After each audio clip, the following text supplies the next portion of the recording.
Okay, we are live. So for those listening at home, welcome to the Live from Sword Coast podcast. My name is Kevin Madison, and I will be your friendly dungeon master this evening. I am joined by one of the stars of the Wednesday and Friday night sessions for a very special solo session. That star is, of course, Dave. Hey, folks. I'm Dave, and tonight I will be, well, as like every night, I will be playing Skurg, our half-orc alchemist. And tonight he is getting into adventures solo. Nice. So this solo session is session 16 of our ongoing campaign playing the Pathfinder 2nd edition playtest using Greg Gillespie's very cool Barrowmaze complete campaign. So we are going to do what we normally do to start our sessions. Actually, first let me make sure we're actually streaming here. And let me mute myself here. Yeah, it does appear we are streaming, so that is good. One sec here.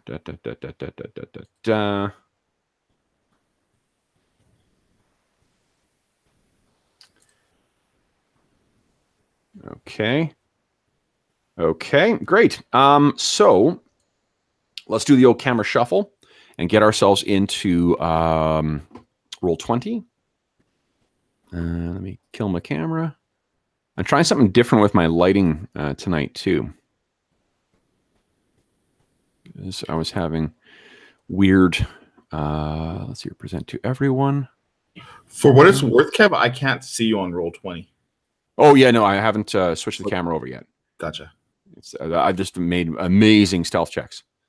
Okay, let me hit refresh here. Bum bum bum bum bum bum bum bum bum bum bum bum bum. Doom. There we go. Camera's working. All right. So last we left Mr. Skurg, you guys had returned. You and Werbin Silverstone and Badonk Bent Bucket and Wes Littlefoot had made your way back into the Barrowmaze or Barrowmoor, trying to make your way back to that same excavation that you guys had started several weeks ago. We're now up on 8 weeks into the summer. And as you guys are well aware, the summer is really the only time when it's safe to make your way to the Barrowmoor. Otherwise, the inclement weather makes it incredibly dangerous. So I can put you guys back in Helix. Actually, that's Badonk. It's not you. You did try and make your way all the way back there, but unfortunately, you guys did run afoul of these. What do you remember about last session, about Wednesday's session? Well, we headed out into the barrows, and we were waylaid by I believe they were spider ghouls or spider skeletons. Yeah, it was walking corpses of some kind that seem infested with spiders. Yeah.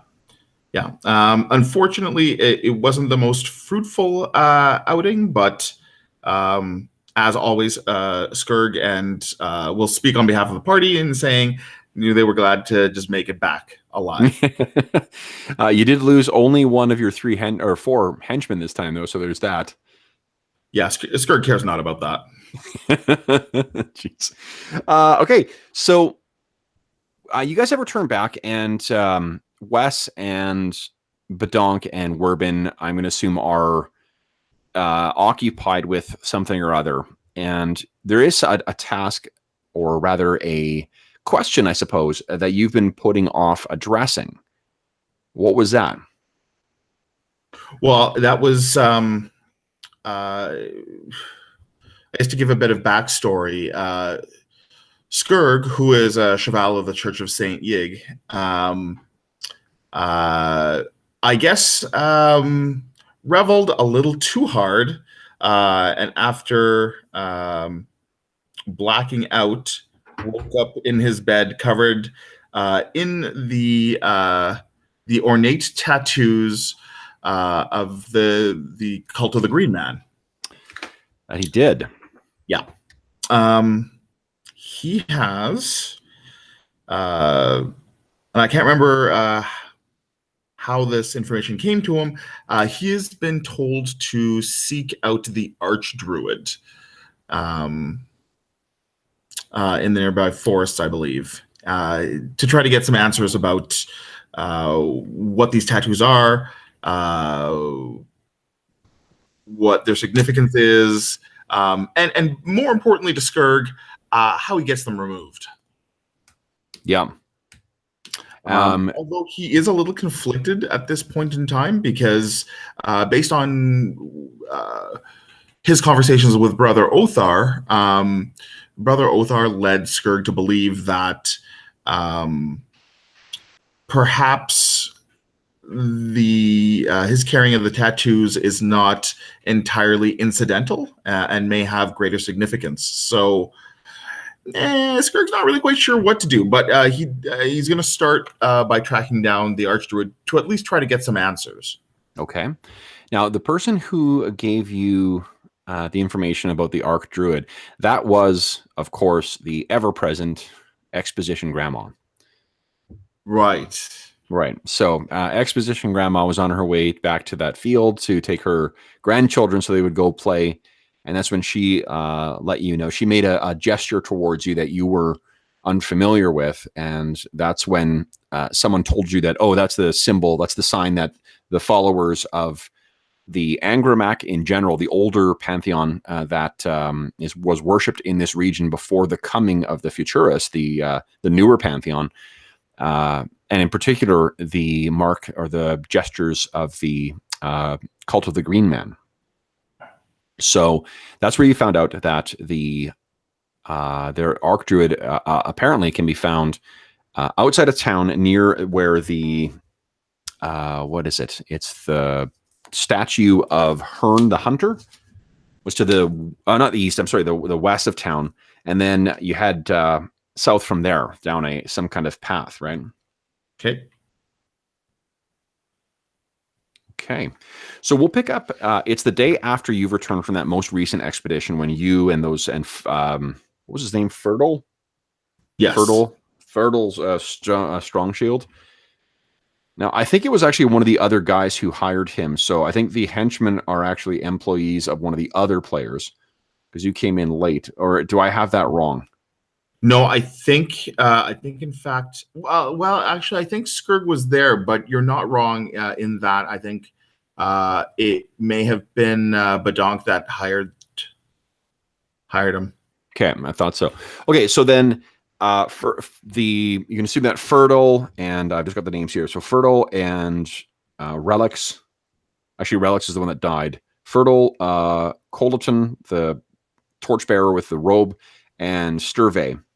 They are kind of on retainer with Badonk, and you're not sure where they've gotten off to. You've gotten kind of used to your loose association of other adventurers, kind of like splintering, and you find yourself like, okay, well, I guess I got a day to kill because I don't know where the hell my friends are. Right. So what I think maybe the scene will open with you sort of looking at your arms and seeing the markings that make their way up and down your forearm. And as you look at them, what color is your skin anyway? Like how, I mean, I'm assuming it's got some shade of green to it. How vibrant of green is it? It's pronounced, but not in a garish way. Trying to think of what would best describe it. It's almost like a pastel green. Okay. Yeah. Right. Okay. Yeah. Okay. So then I think that the colors. Well, you tell me. What color do you think the tattoos are? The tattoos themselves are a kind of a combination of blues and like a darker, more verdant green, like a moss green, or like a deep evergreen type. Yeah. Okay. I totally buy that. So as you're looking at the the tattoos on your arm and you're moving your hand around, you can see that they actually shimmer. And they sort of, depending on where the light hits them, it's a different shade. So sometimes they look green, sometimes they look blue, but it has that raised. You can actually feel them too, like they're the tattoos themselves have raised the skin around where the markings are. So what do you have planned for the day then? You wake up in the brazen strumpet. Mm-hmm. Sure do. Well, we'll start with breakfast, as is Skirk's custom. Okay. He'll see if there are any of his compatriots available to shoot the shit with. So you ask around a bit, and you hear from Tacey is, of course, at work already. Ballo's behind the bar working, and Tacey, the barmaid with red hair, is brings your breakfast over and puts it down. Says, "Oh, last to rise. What a surprise, Skirk." Yeah, but you know what, Tacey? I get more done in the hours that I'm awake than all of these guys get done waking up at the ass crack of dawn. I'm not sure that you would call what you get done in a day of work, but that's fine. But it gets done nonetheless. Your friends have all left for the day. Oh, all right. Did you have something planned with them? Were they supposed to wait for you? Well, if they were heading off to the Barrow, I mean, it's only courtesy that, I mean, they really can't make it out there without me, you know. All I know, that dwarf that you travel with, the one with the staff, he went out muttering something about spiders. Wes, when he left, he didn't even eat breakfast. He left and kept talking to that damn amulet of his. Badonk said he had something to someone to meet, and he took his dogs and left.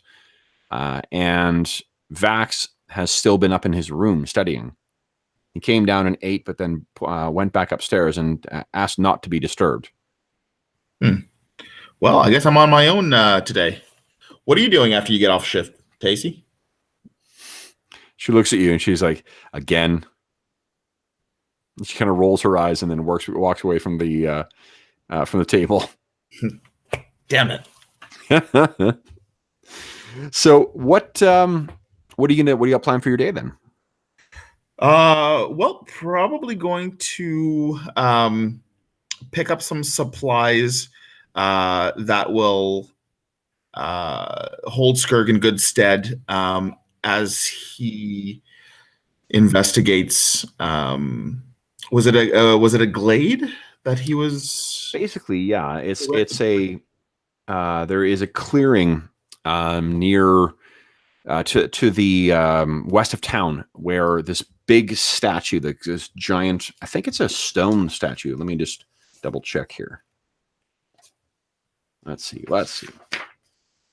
You know, and because Skirk's just gotten in the habit of having a meat shield around him, he will probably trot off to Osen's to try to get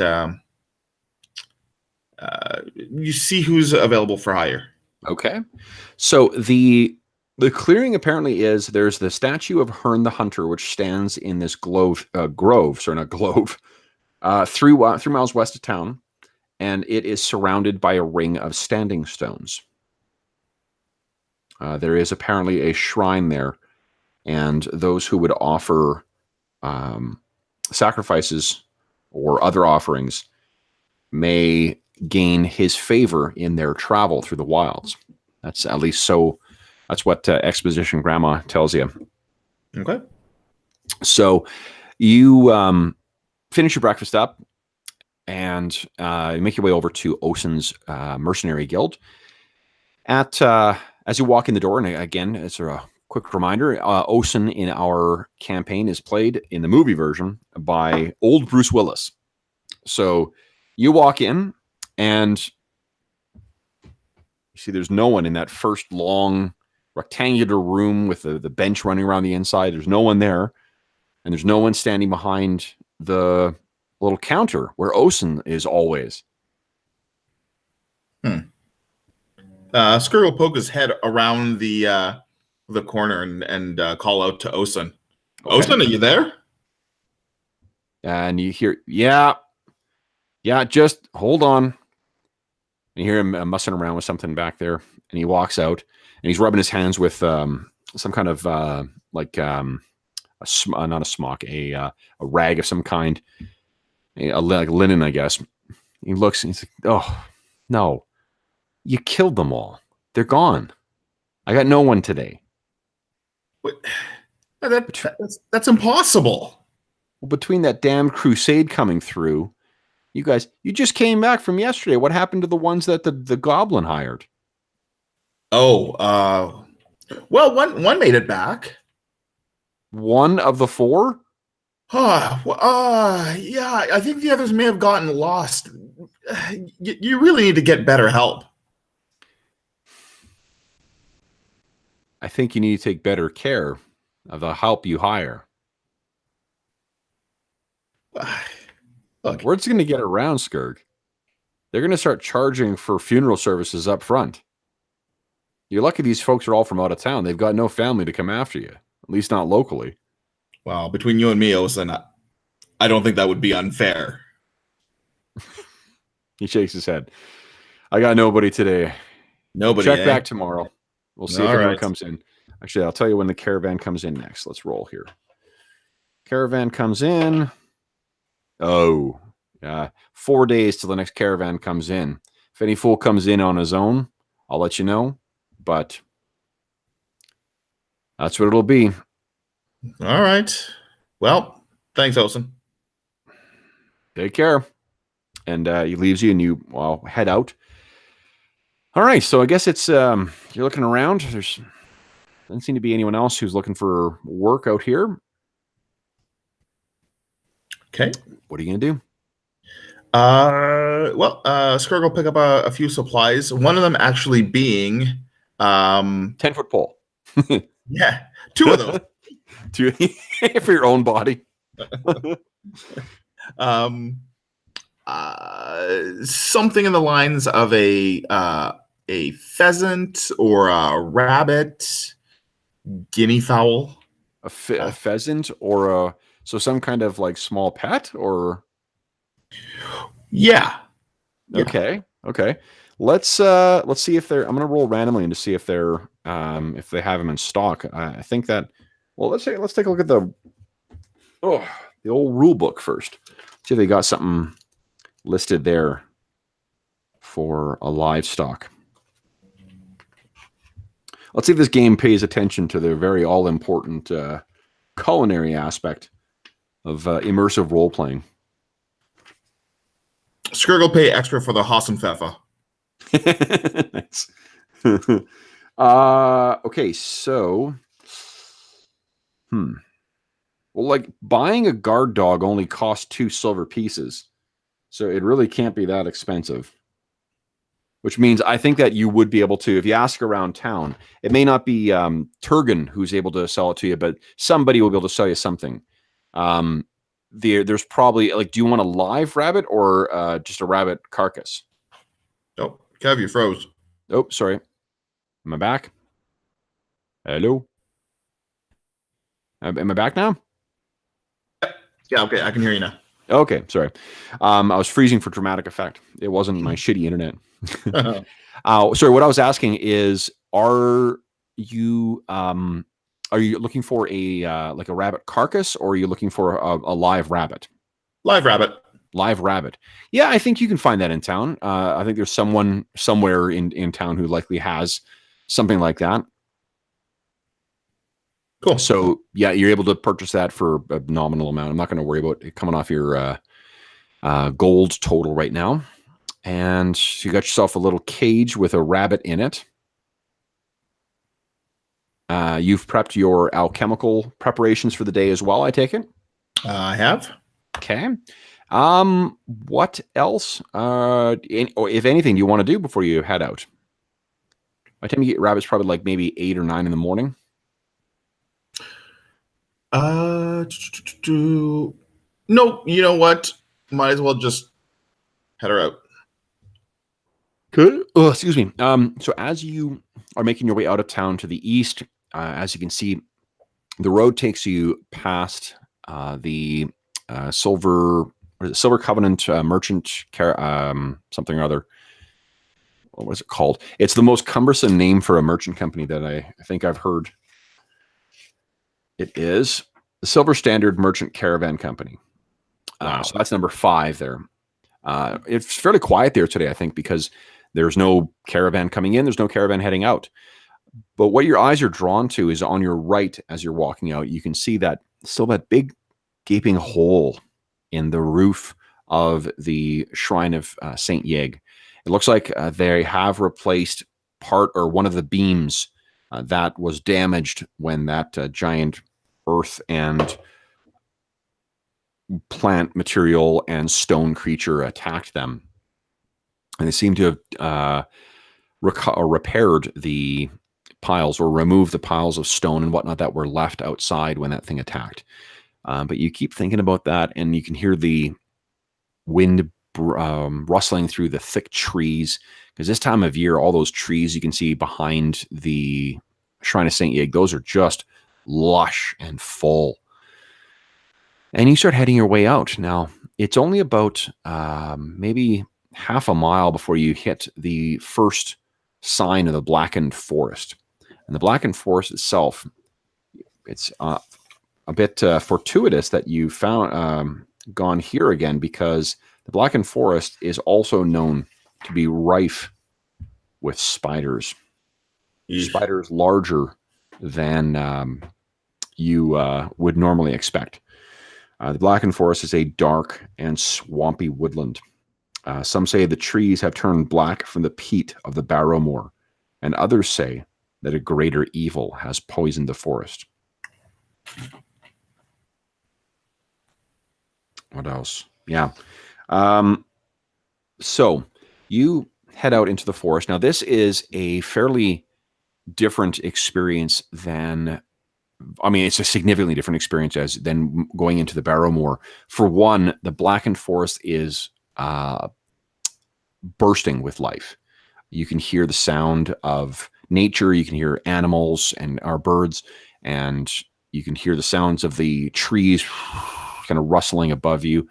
You know, what do I have in my... Don't I have one of those? Where is it? Where is it? Okay. Actually, I think I've got a pretty good... Let me see here. One sec.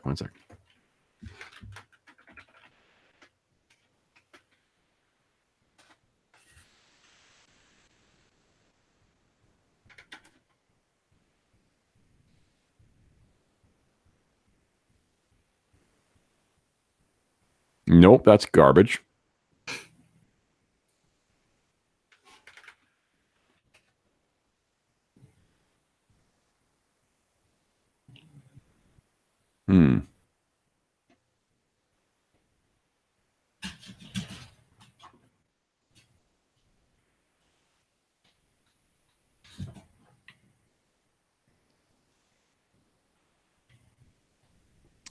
I can't remember which one I...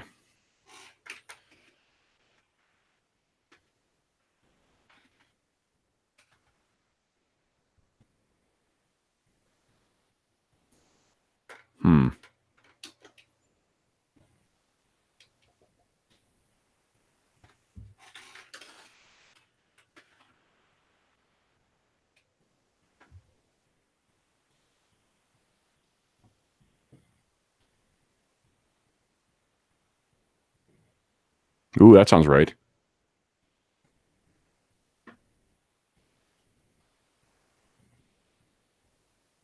How's that?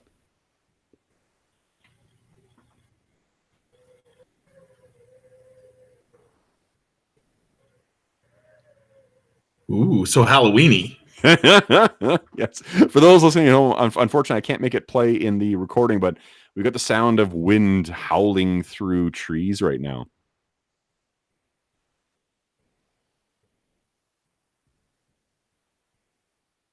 Okay, so that is the sound that you hear.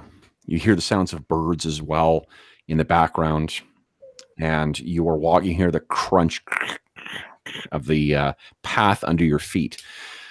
Looking around, you can see why it's called the blackened forest. The bark of the trees around you is almost like as if it's been stained with some kind of black ink wash from the bottom and up.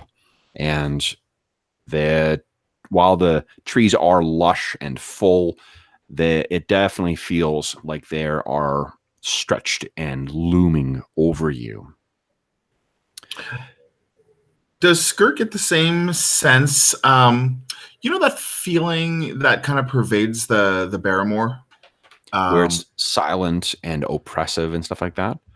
Well, more than that kind of necrotic magic that's pervasive through the Barrowmoor. Is that does Skirk get a sense of that here, or?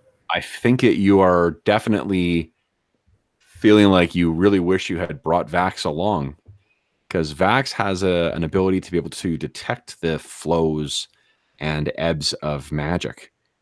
Skirk does not. You definitely feel that this is. Let me just check here. What is your nature?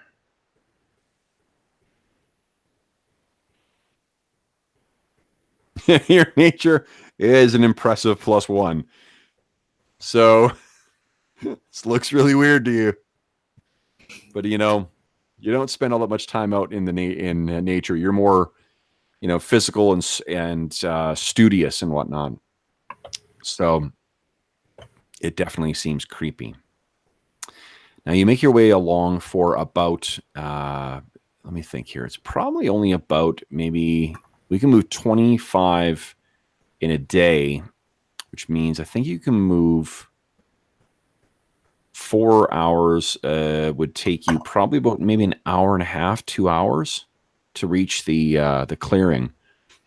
That's probably enough time for a potential random encounter. So let's I'm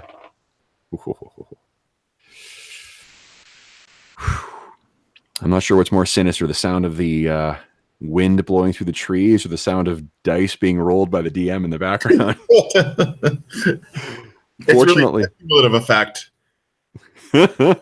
So fortunately, you managed to make your way along. You got your pack with your alchemical supplies in the back, making your way along, watching the trees. The path does not appear to be something that is traveled very often by carts or any kind of vehicles. It does seem to be a footpath for the most part.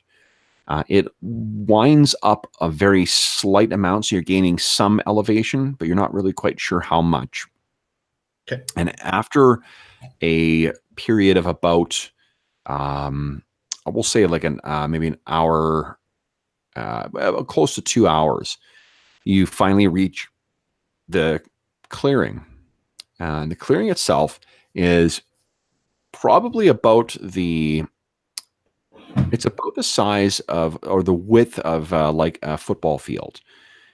So it's a fairly large clearing. The blackened trees sort of hang or stick, or rather they form a fairly uniform line around the edge of this, and nothing grows beyond.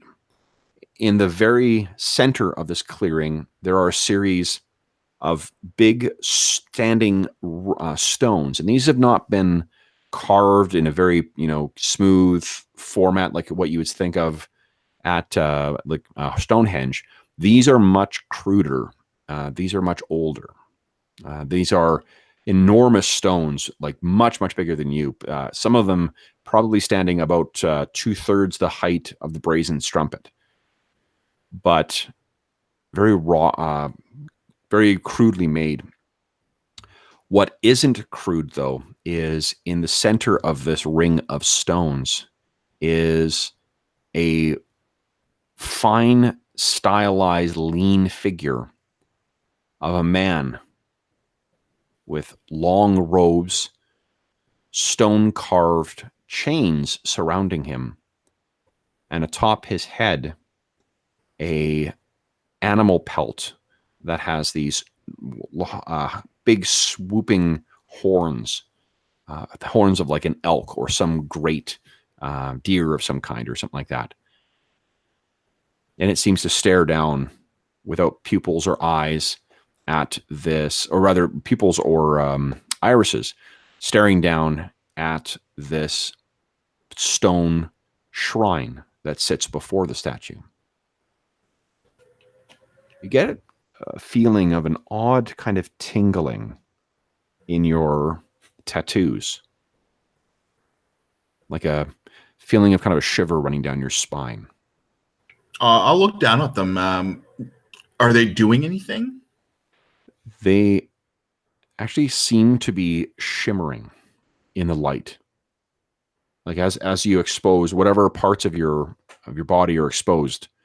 If you, let's say, pull back your sleeve to expose your arm, you can see that the tattoos are catching the light and shimmering as if light dappling a gently running brook. And it's not your skin entirely, it's just the tattoos themselves. Interesting. What do? You are on the edge of the clearing at this point. Well, Skurg will take the rabbits to the shrine. Is there an altar? Yep. The shrine is basically a stained stone kind of cube. On the sides, there's a lot of markings that seem actually similar in style to what you've seen on Wes's armor, on your tattoos, and on Werbin's staff and some of his accessories. Okay. Skurg will make sacrifice of the rabbit.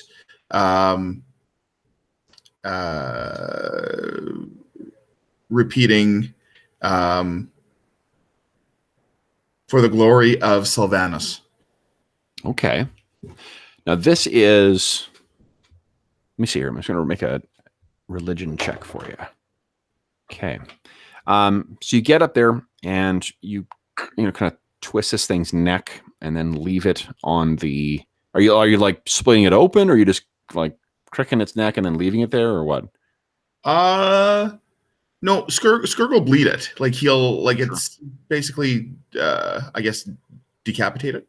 It's a blood sacrifice. Okay.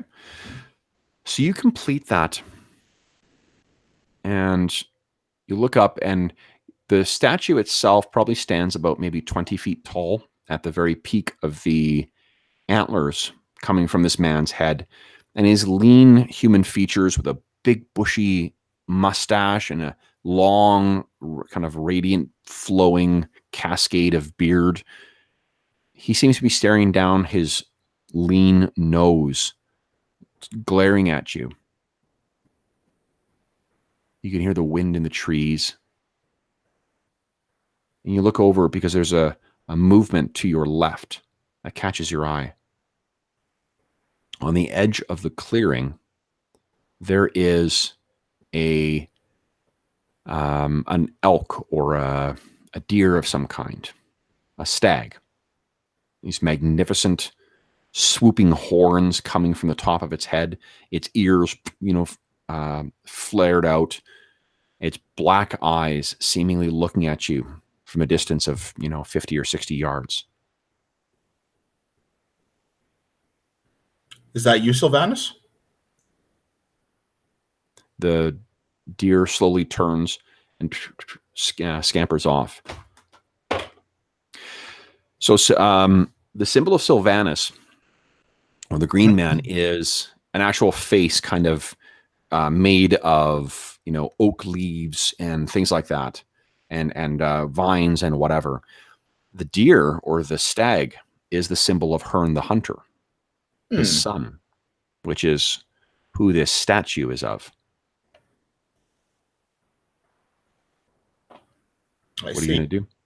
Has a stag retreated? Is it still in view, or it's turned and gone back in? But you actually can see that it seems like there's a little bit of an opening there. There may be a path leading out of the clearing. Oh. Scourge will call out to the stag again. My apologies. My apologies, Hearn. I mistook you for your father. Okay. Silence. You feel very exposed in this wide open clearing. Yeah, Scourge will follow the stag. Okay. So you make your way across the field. It looks almost as if it had been groomed, but it is quite high wild grass that grows out here. It's probably up to around your knee. You think that Werben to a lesser degree, but certainly Wes would have, would be tromping kind of like, armpit high through this stuff. Right. As you get closer to where you last saw the stag, you can see that there is actually a path leading in. It seems like it's grown over a bit at the edge, but as soon as you get past the edge here, you can see there is a path winding through the tall blackened trunks of the trees, leading south and deeper into the blackened wood or blackened forest.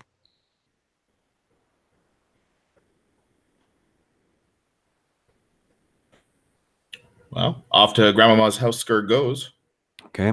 You step through and start making your way along the path. Now, this path is winding. I'd like you to make a reflex save for me, please.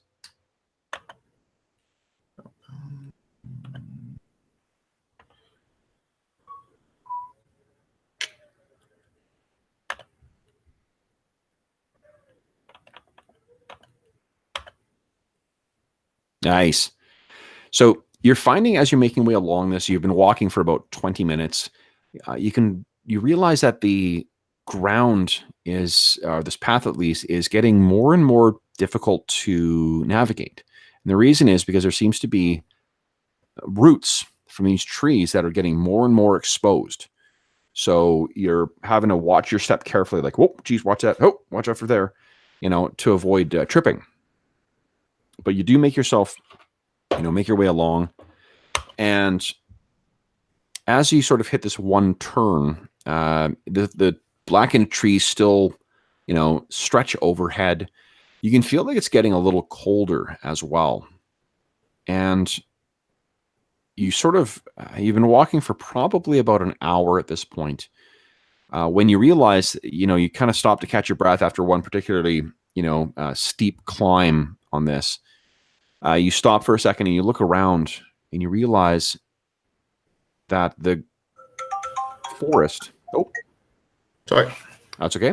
The forest itself has grown almost silent of any birds or whatnot. The wind still blows through the trees. You look up and you can see that the limbs themselves seem to almost completely provide a cover or a canopy blocking the sun from coming down and illuminating the path. And you can see that there is white moss that has grown along the edges of some of these trees. It's unlike any kind of moss you've ever seen before.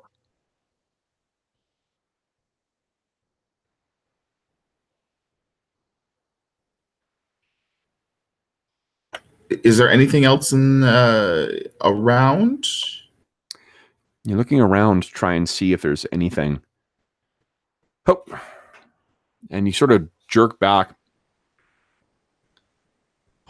At first you think it's someone was looking at you from the shadows. And as you look again, you realize it's just sort of the bark on these trees is so twisting and not filled that the side of this tree actually appeared to be a face for a second. And looking back, you realize it's just your eyes playing tricks on you. Scourge will go up and give it a closer inspection, actually. Okay. So you go over there and you look at this and you can see how you mistook it from a distance for a face. And it's weird because it seems like the face, it's one of these things where looking at it from one angle, it looks like nothing. From another angle, it does look like a face. And the face here looks to be, you could see where you saw like a mustache and a beard that sort of pulled itself out. And there's a knot where the eye might be, and another sort of extruding part of the bark that may have been a nose. And looking up, you can see that there's a low hanging limb for this tree that seems to stretch out to the side. And it's unnatural, or at least it doesn't seem to be at the same angle that the rest of the swooping tree is. The rest of it is a big thick tree that sort of reaches up and then reaches its limbs up and out much higher than this. But this one limb seems to stretch out in one sort of direction, and it seems to be pointing, you would think, if this markings or this abnormality in the tree was a head, this would be an arm pointing down the path.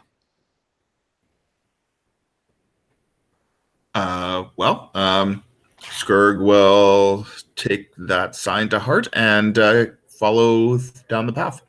Okay. As you're making your way down, you continue for another, maybe 45 minutes down this winding path. The trees all with blackened bark, the limbs continuing to reach closer and closer. Their limbs of the trees twining in with each other, the branches almost clasping each other. And you can see there are tendrils of hanging white moss coming down from them as well. It's almost as if if it wasn't for the ambient heat, you would think that it was a vision of winter in here. But not. If you look closely, you can see that the moss is kind of greasy and wet and doesn't have that, pristine quality that new fallen snow has. It has the look of, actually, fungi will be closer, mushrooms. So as you're making your way along, you reach a small clearing. And the clearing itself is, again, surrounded by those blackened trees. And there is a small hole, basically, where the trees at the edge do not reach. But in this particular clearing, which is about maybe like 25, 30 feet radius, so 60 feet across in total, there is a stump in the middle, white in color, where a man in a robe sits, his head down, the kind of almost white brown, like kind of beige colored stained robe hanging like low around the edge of his head, concealing his features.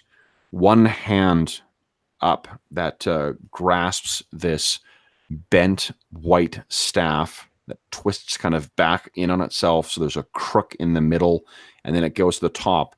And there is either a damaged or a poorly made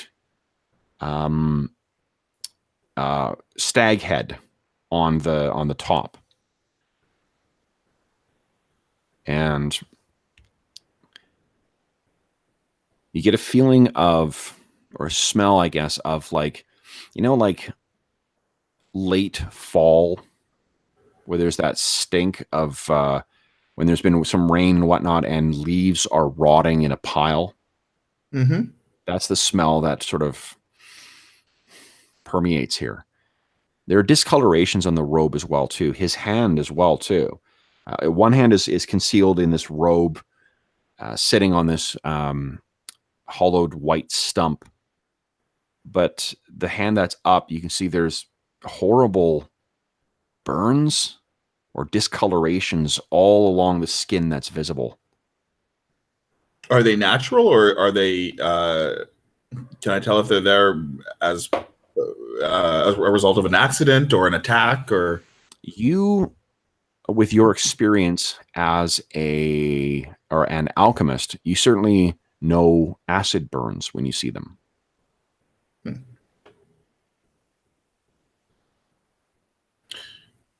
To whom do I have the pleasure of speaking to?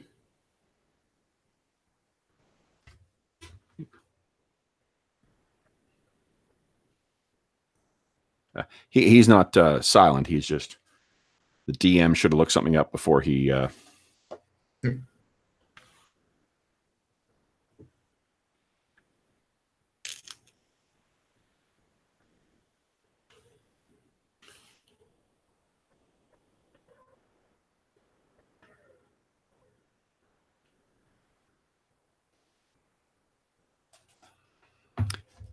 He slowly replies, Bardon. And there's a trace of an accent to his voice as well. You are Skurg, half Orcan. How do you know my name? You agreed to serve our master. I see, and he gestures with his other hand, and you can see his other hand, pale white skin covered in those bluish and red and purple burn marks. I see the markings on your skin, a sign of your covenant with the green man.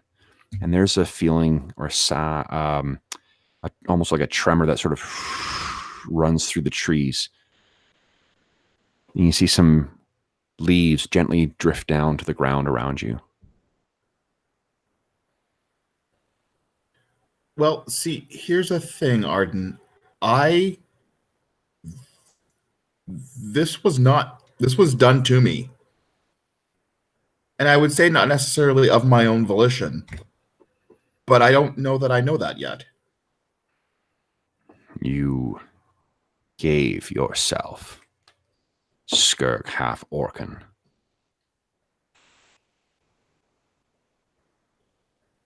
I have no recollection of that. Do you doubt your sincerity? His voice also feels like a rasping, cracking sound almost. I'm going to try and do it afterwards, but I'm going to probably start coughing, so. Were you there the day that this happened? I have my agents, other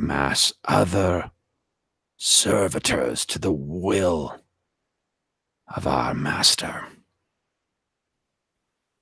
You met with them. You spoke the words and sealed your oath. Are you not a man of your word, Skurg half Orcan? Well, truth be told, not usually. But you seek to be. I feel compelled for some reason. Yes, that is the call. To cast aside false faiths. To embrace the strength and power that comes from below. But I'm also a Cheval of the Church of St. Yig. This makes no sense. False faiths. You cannot trade both in light and darkness. But then those pretenders, they offer nothing but lies. But why did I promise myself to both then? You sought a path. Did you not? Well, yes, but how do I know which one is my true path? You quibble and prevaricate like a child. Are you a child, Skurg half-orcan? Or are you a man?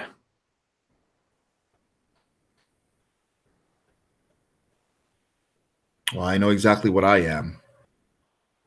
Mostly. And he sort of leans on his staff and, kind of helps himself up. And you see that the robe doesn't like hang properly. It's sort of stuck in certain parts. And you realize that part of the hood seems to be like, it's as if it's stuck to his face. It's not like the rest of the robe is moving okay, but that part is not moving. And he says, you gave yourself. The war, it comes. Salvation must be for our land. The dark returns, and the fools of those mewling new faiths offer nothing to protect. You know what you must do, Skurg. You know what you promised. No, that is the thing, is I don't know what it is that I promised. What is it that you would have me do? You think.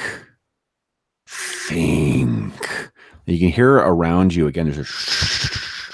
There's the rustling of the trees, and you think you can hear kind of a cracking or the sound of kind of like twisting wood.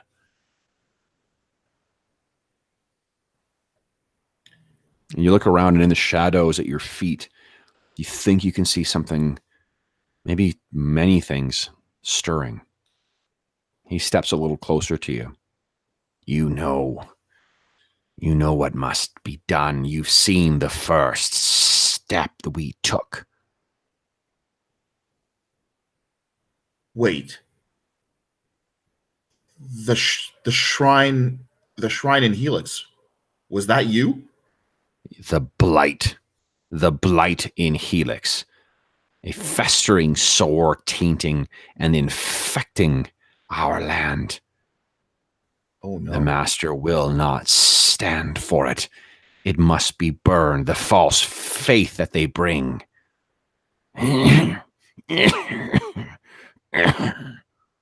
That's him coughing, not me. Are you all right, Arden? I am. And he stretches himself up. Fine.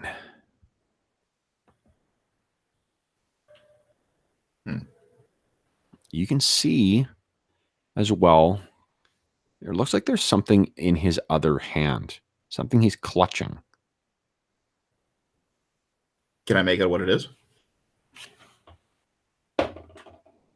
Not quite. No, he's got it kind of concealed back. His hand disappears. That bony white hand of his disappears back beneath his robe.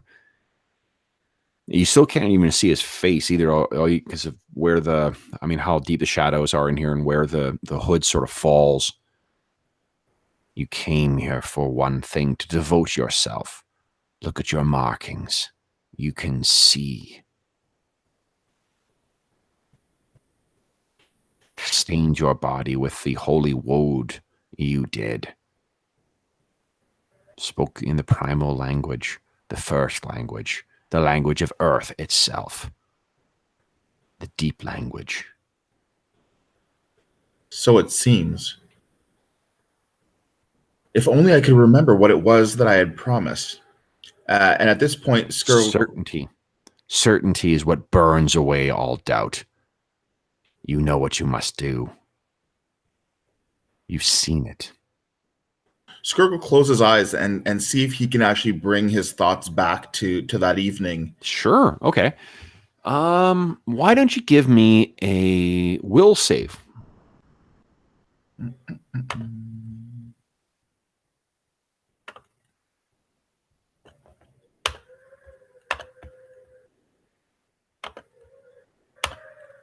Oop.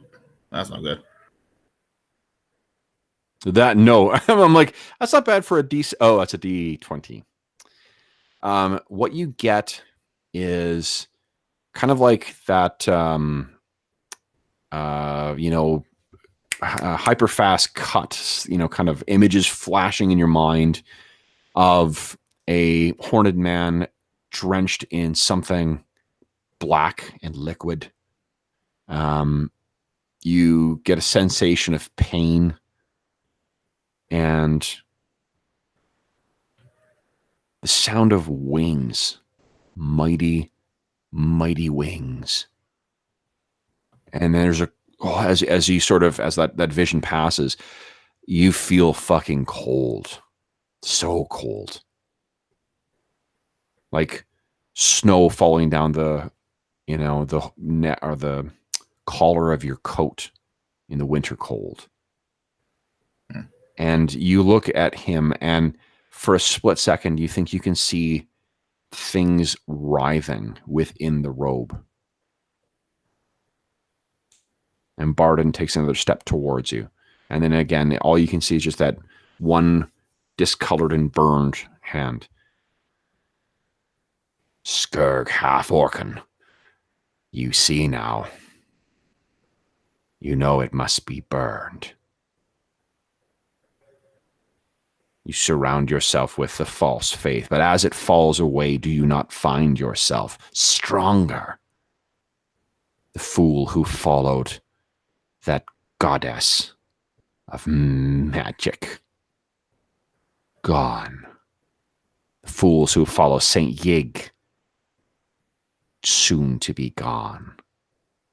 Once their last trace is burned away, then this land will be my master's. And yours. Again, you can hear rustling in the trees.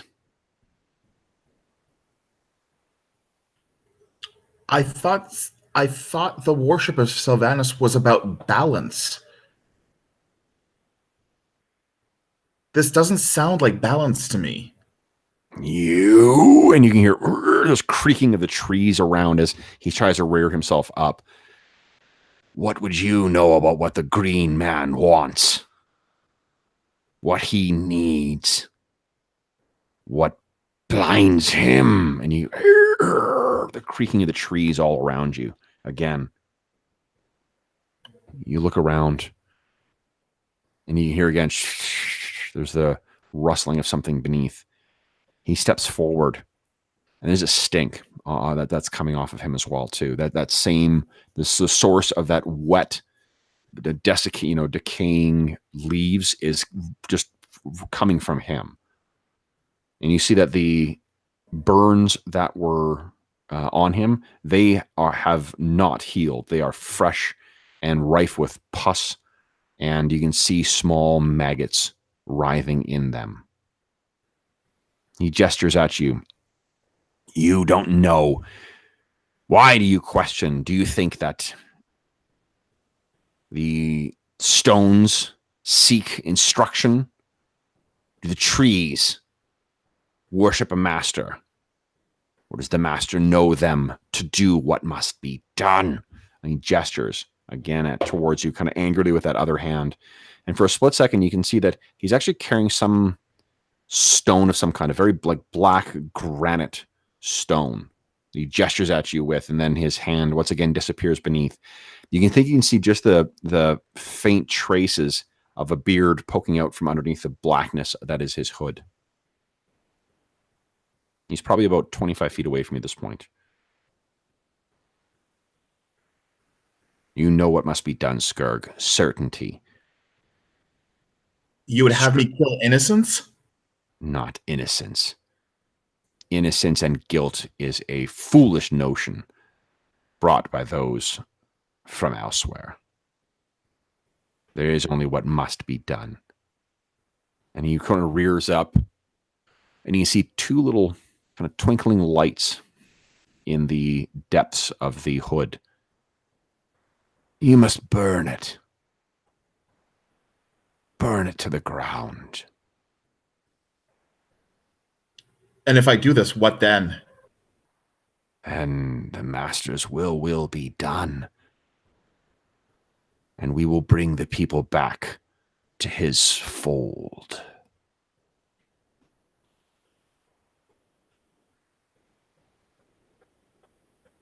All you can hear is the sound of wind rustling through the trees. And again, there's the sound of something moving at your feet. And if I cannot do it? And you will die trying. No.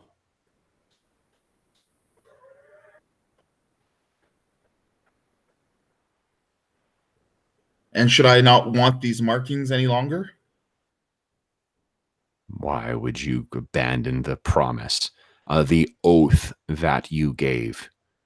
The covenant has been entered.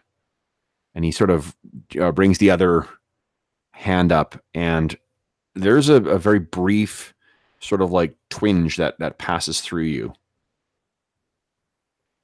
Yeah, there isn't a feeling that you attribute to it, but you can tell that it's coming from the tattoos, the markings. And the twinge, is it good, bad? Is it... No, not good. Like a muscle spasm. Mm.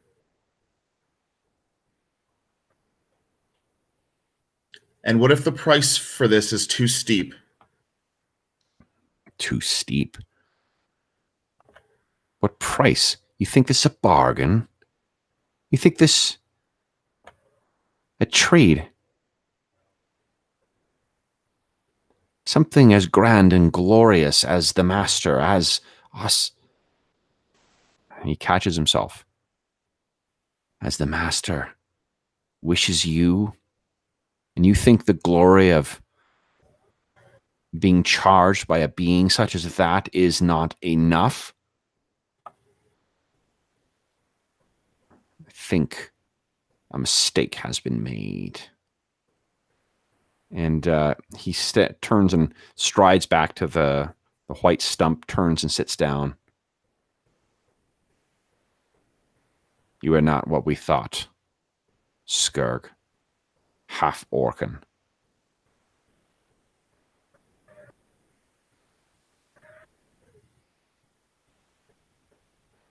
But worry not. The master has need and use for your body, if your will not go to him. And at that, I'd like you to roll initiative, please. What the?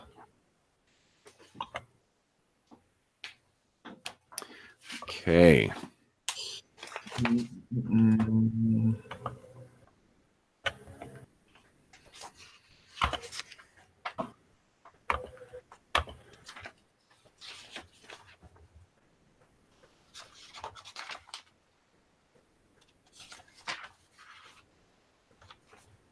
I love this swirling sound.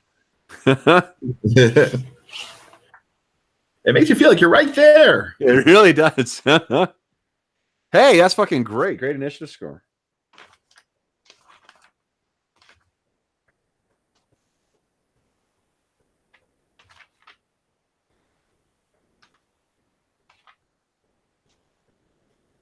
Got it. Sorry about that. Okay. Oh, so you were up first. You can hear the sound of whatever it was at your feet are sort of moving their way towards you. What are you going to, excuse me, what do you want to do? 3 actions. He is now back about 30 feet away from you, sitting on that stump.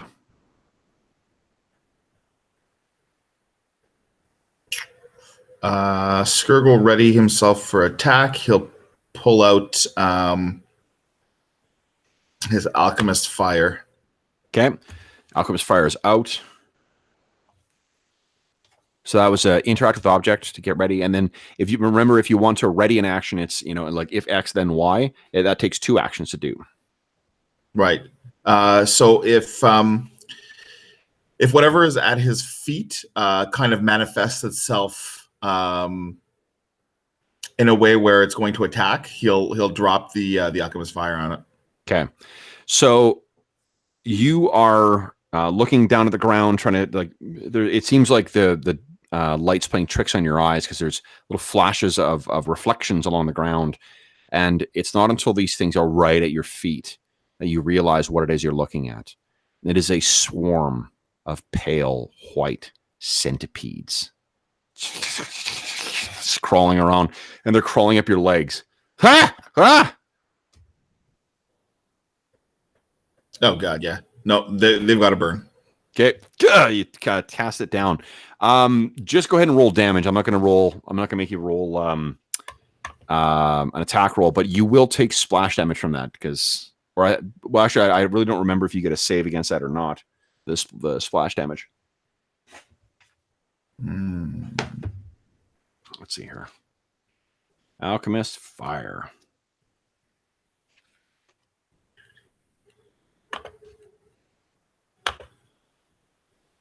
How'd you do for damage?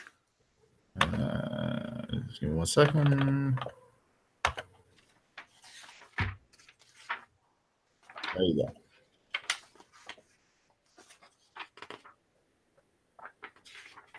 Nice. 9 points. Okay, so Alchemist fire. 1 fire splash now, so you only take 1 point of damage. That's not that bad. Yep. Wasn't the first time. Probably won't be the last. Oopsies. Okay, so against these things.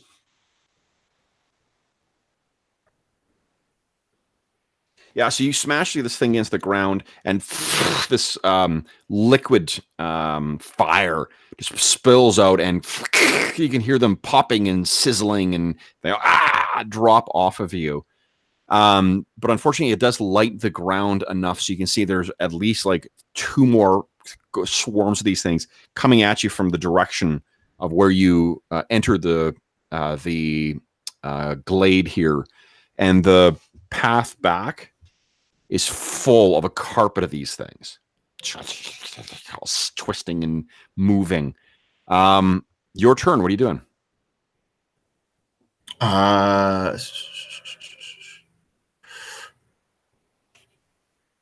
Skurg will turn to Barden and say to him, "If the master wills it, have him show himself and ask me."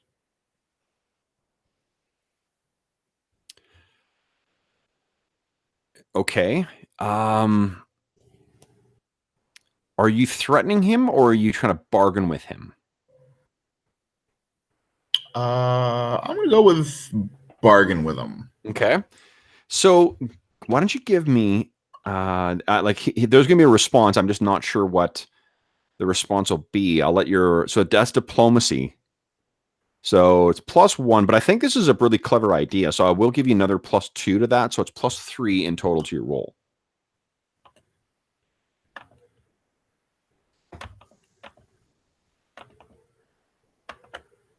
Oh, that's so bad. Oh my God. You really locked down the 3 rolls for tonight. No doubt. So what happens is Barden sort of, leans his head forward, and he gets he leans in enough so you can see just the bottom part of his lip or his face, and he grins, and basically half of his face has been is all just like scar, that raw purple unhealed scarring. His teeth have completely rotted to almost nubs on the one side, and the other side of his teeth are just disgusting brown, uncleaned, living off of almost like a wild animals. And he's got this predator smile, and he says to you, "Oh, he will have use for you." And the other 2 things come skittering in towards you. So I need 2 reflex saves from you, please. You take 2 points of damage as these things are crawling up your legs and under your boots, or into your boots, and up your arms, and their little pincers are biting into you. Ah, my naughty bits. Okay, so that's a fail. Oh no, another 3. What the shit? Ugh. All right, so I need you to make a fortitude save, please. Then.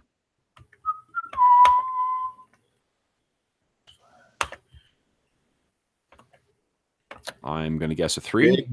Yeah. Hey, nice. That's better. Give me one more fortitude save, please. Yay.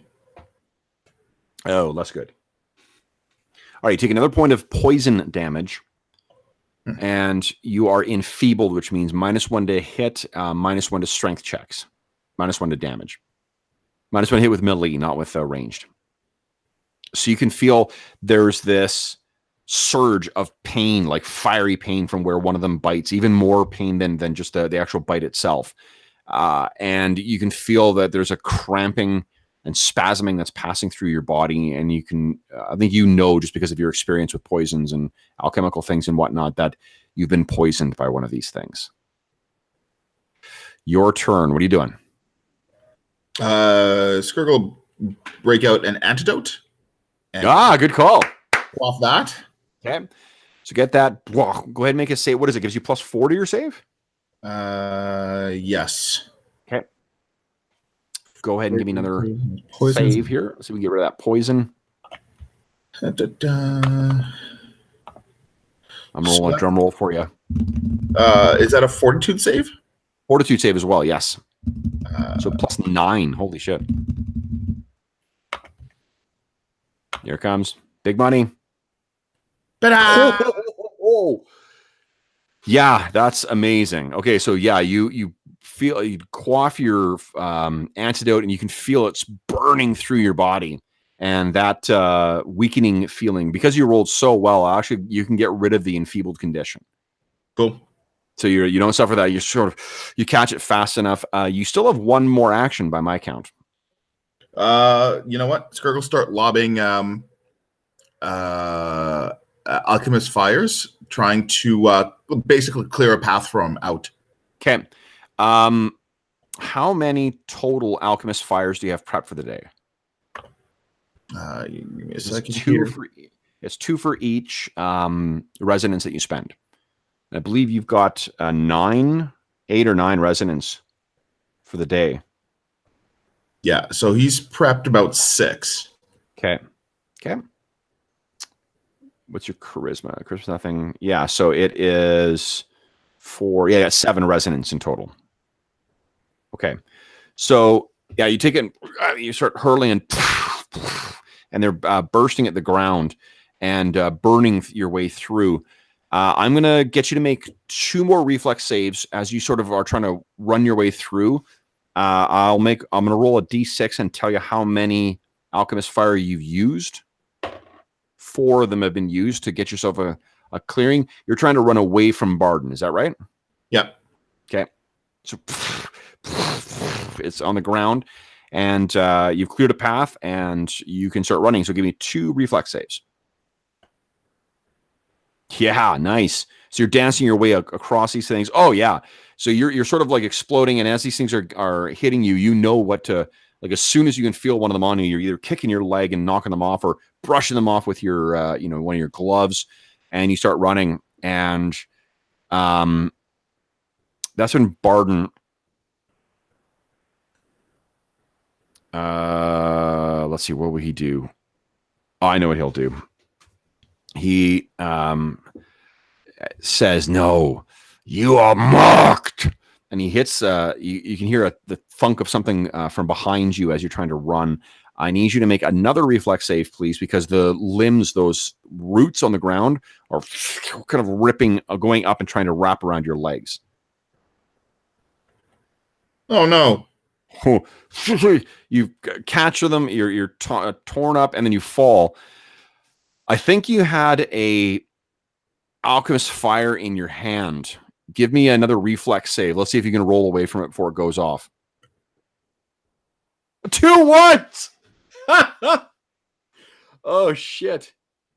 So roll damage against yourself for whatever your alchemist fire damage is, and it's basically you're coated in this shit right now. Oh my shit! Ah! Hold on.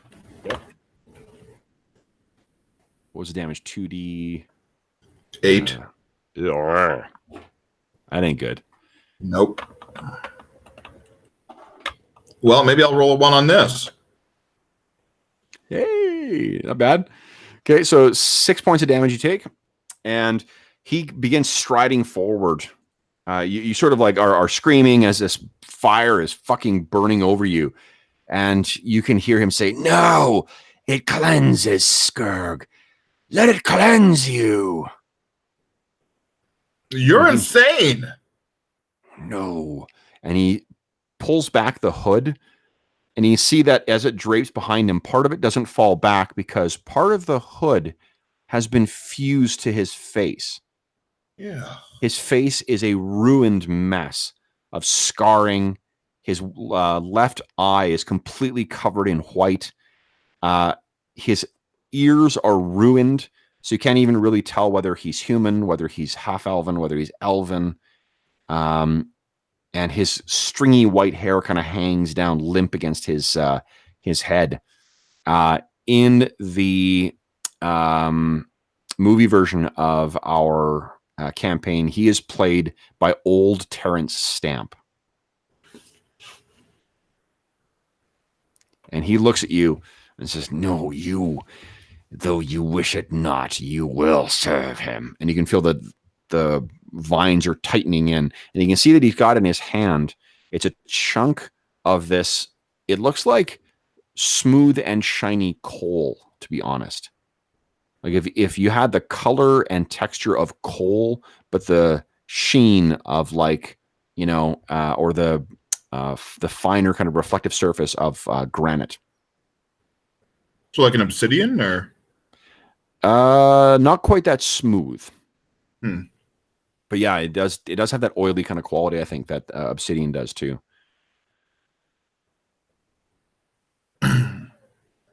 He's beginning to make his way towards you. What are you doing? I'm going to guess one action to try to put this fucking flame out. Yeah. Yeah, Skurg gets to his feet.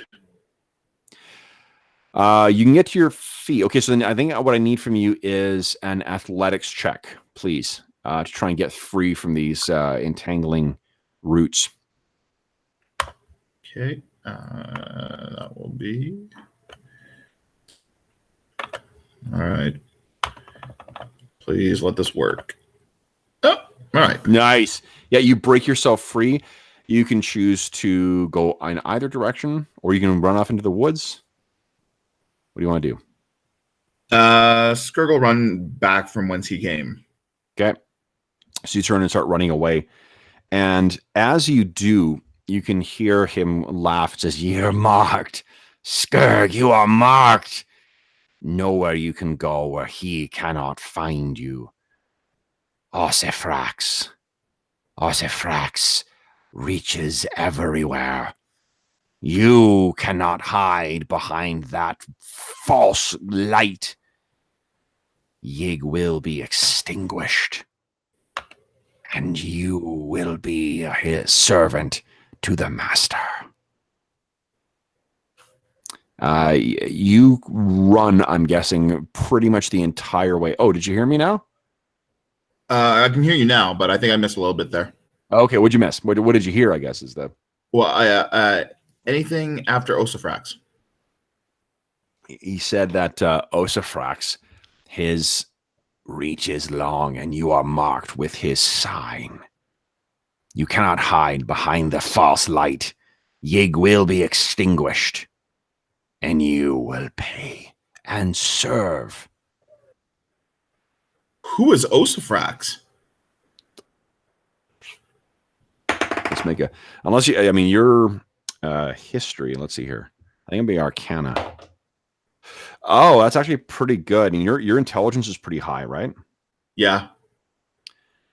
Ossifrax, for sure, is the name of a dragon. Yeah, that doesn't make any sense. Okay.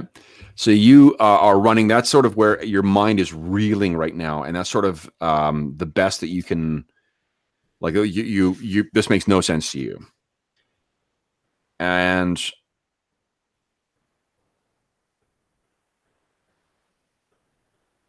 you think, because I did roll really well for you for your role. You know what? I think what's his name? Your half brother, Sir Albus. You think he's mentioned the name Osifrax before because he was just had a real keen interest in the history and the folklore of this region. But right now, your mind is sort of just like reeling, and you're racing your way along. As you're racing your way along, you sort of lose track of time. Give me a fortitude save, please. I'm gonna see if you how winded you are. Mm-hmm.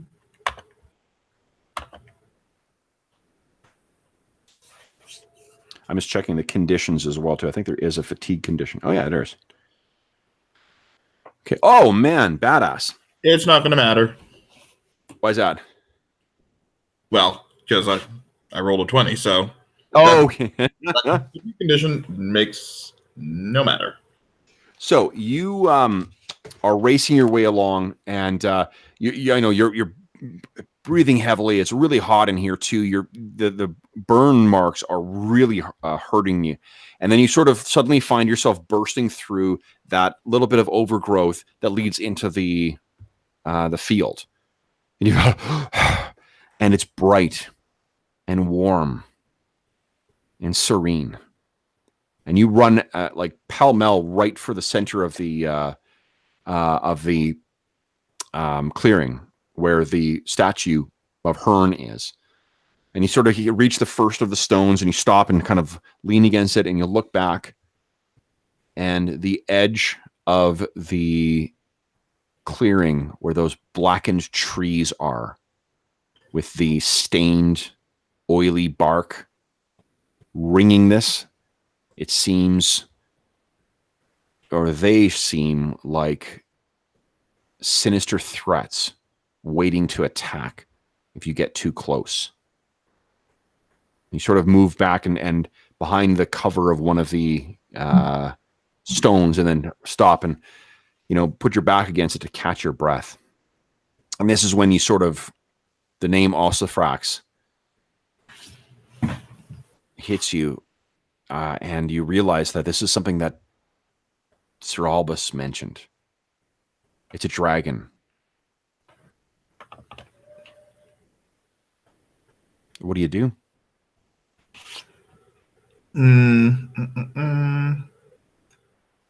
I think Skirgle's head back to Helix. Okay. Let's take a 2-minute break right now. I just need to go to the washroom quickly and grab a drink. Okay. Okay. Right back. Ooh.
All right, sorry about that. No problem. So Let's see how your trip back to Dave. The dice. Oh, the dice. The dice are fine with you tonight. Oh, thank God. So you finally muster the nerve to kind of approach the clearing from which you came. And as you're making your way along, as you get up to the path that you approach this down, and this was a much more clear path. Like it's a clear and evident path. But even here, because of the discoloration in the trees and your experience before, and how the how the forest was responding to Barden before, you kind of get there and sort of spare a last look back at the shrine to Hearn, and what you see is from behind the statue strides that same massive stag. It walks out, its swooping antlers. I guess they're not horns, they're antlers. How fucking city can I be, eh? The head thing. So it comes around the side of the statue.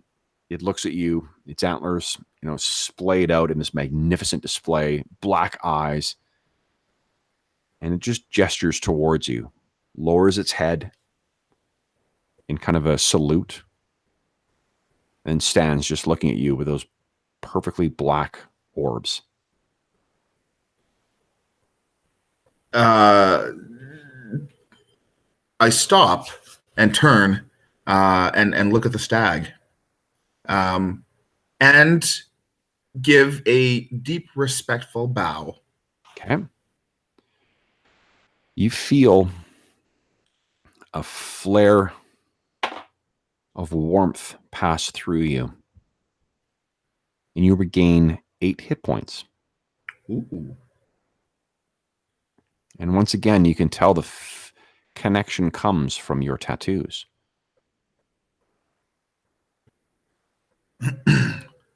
I'll address the stag. Okay. Hearn, what was that? That cannot be the teachings of the cult of the Green Man. The stag gestures with puts its head kind of down, and then gestures its kind of stamps its hoof down at the ground. And you look down, and you see there's a fairly long, flat stone, half buried in the earth at your feet. And you look at it, and it sort of gestures down again and stomps with its hoof.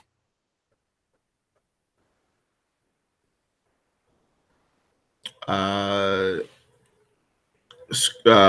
start clearing off, exposing the stone.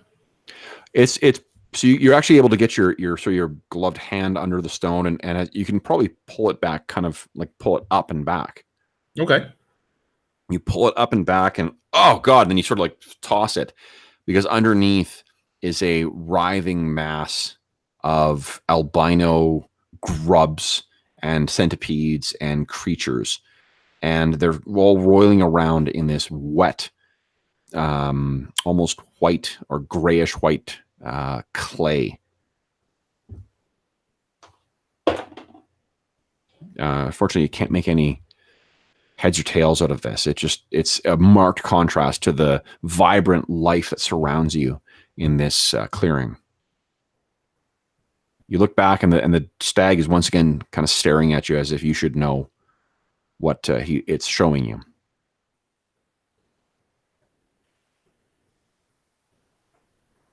What would you have me do with this? It's just looking at you.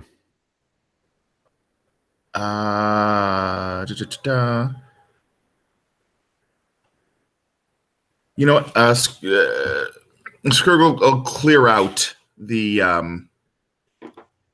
the pestilence. How do you do that? Like scooping with your hand, or? No, that's disgusting. No,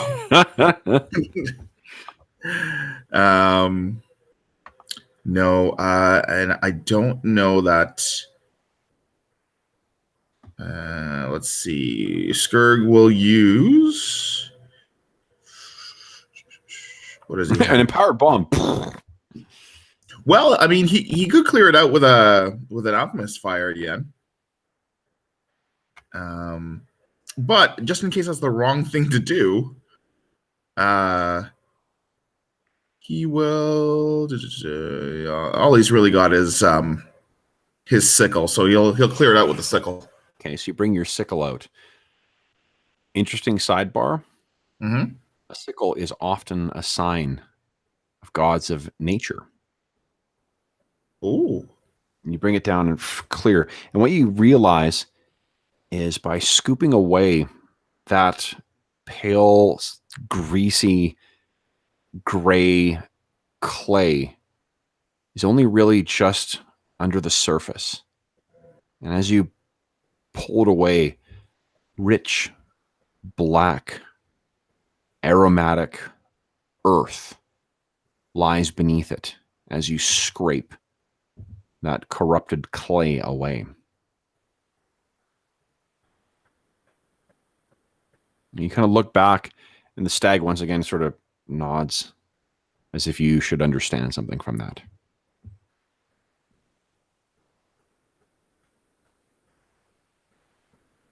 Is the earth being poisoned?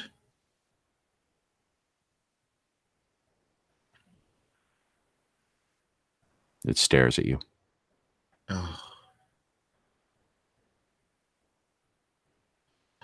Do you need me to go back and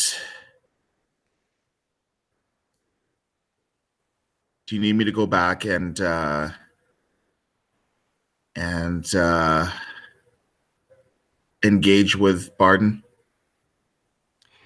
You hear the sound of a bird cry, and you think it was Wes's bird Wingtip.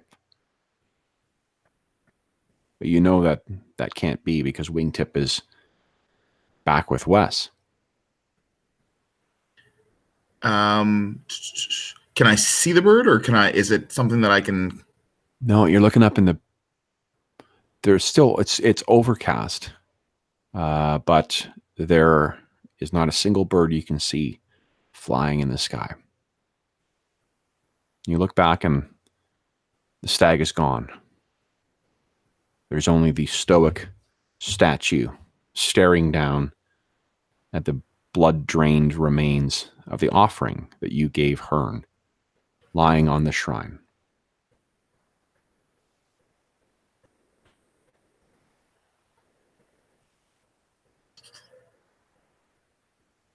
Well, fuck it. Skurg's going back.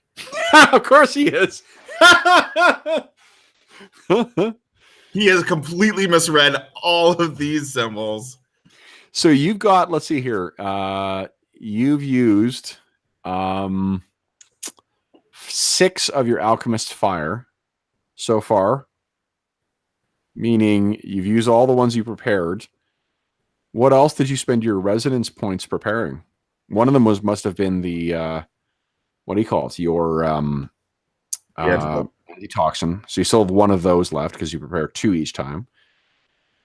Yeah, so there's 2 bottle lightning, 2 liquid ice, and grave root.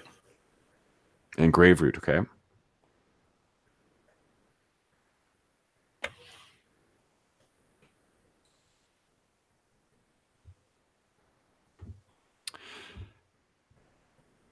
So looking at your supplies, you're confident you're going to head back?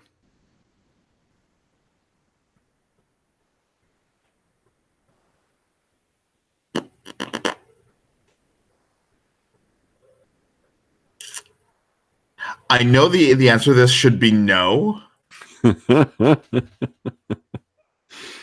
Put yourself in Skurg's shoes, I suppose.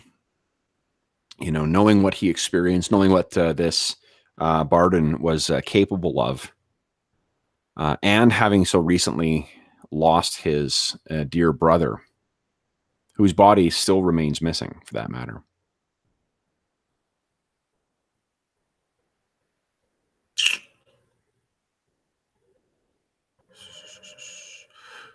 You know what?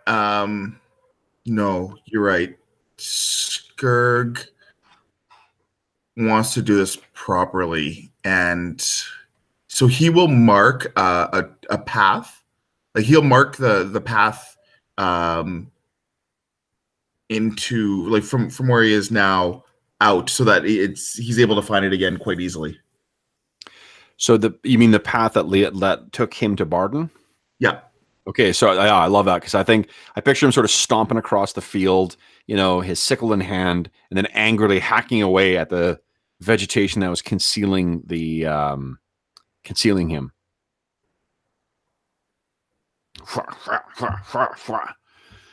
And as you sort of,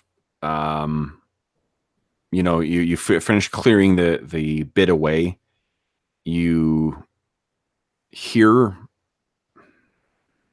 a voice carried on the wind from down there. You will serve, half-orcan. You will serve. Skurg yells out down the path, I'm coming back for you. We welcome it. You kind of grip your sickle tighter. What do you do?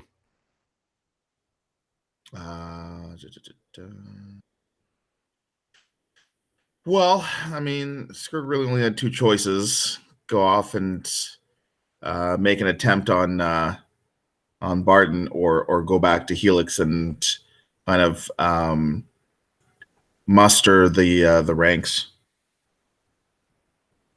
So, there is a third not opportunity, but third thing you could consider as well. What would your half brother do? What do you think Sir Albus would do? Well, he'd entreat Arcandrel. Oh, wow.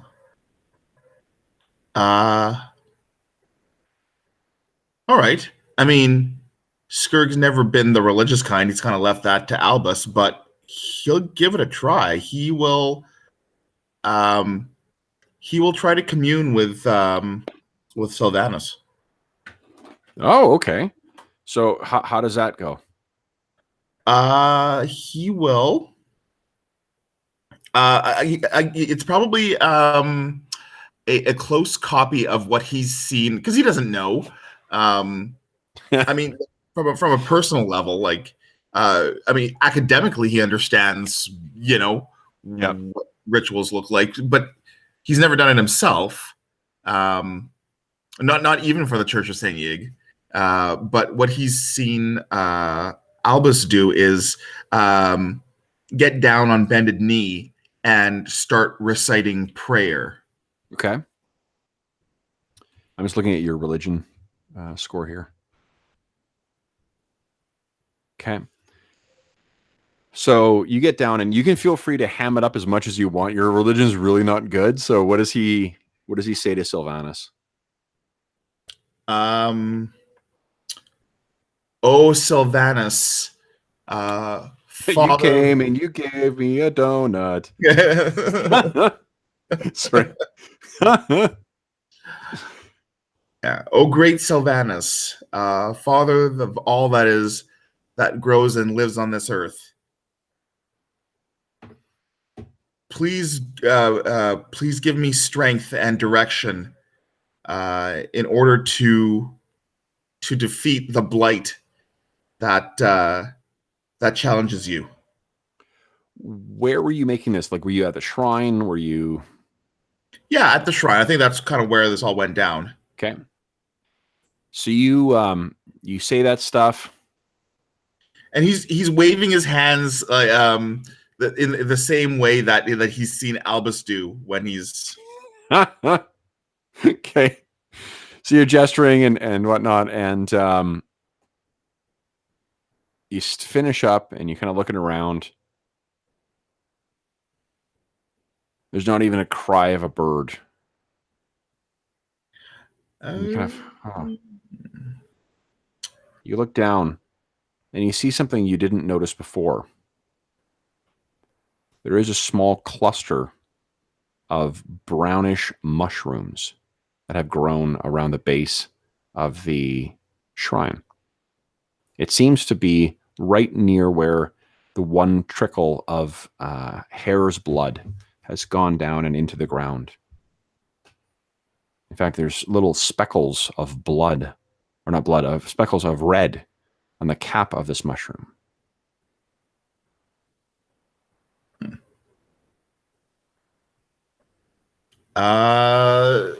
Skirk picks one and gives it a closer inspection.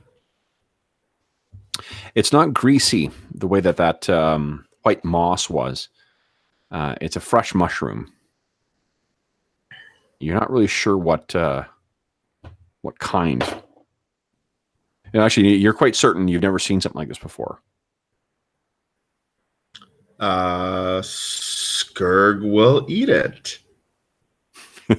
You grow. Boom, boom, boom, boom. No.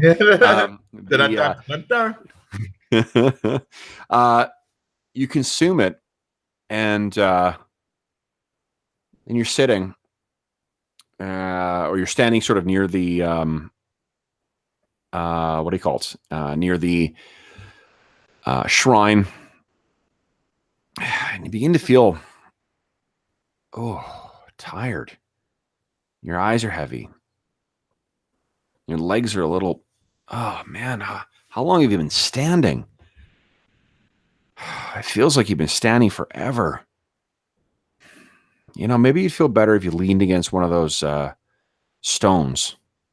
You can keep your eye on the shrine, just, maybe just lean against the stone for a moment. Leaning sounds good. So you make your way over to the stone and kind of push yourself against the stone, and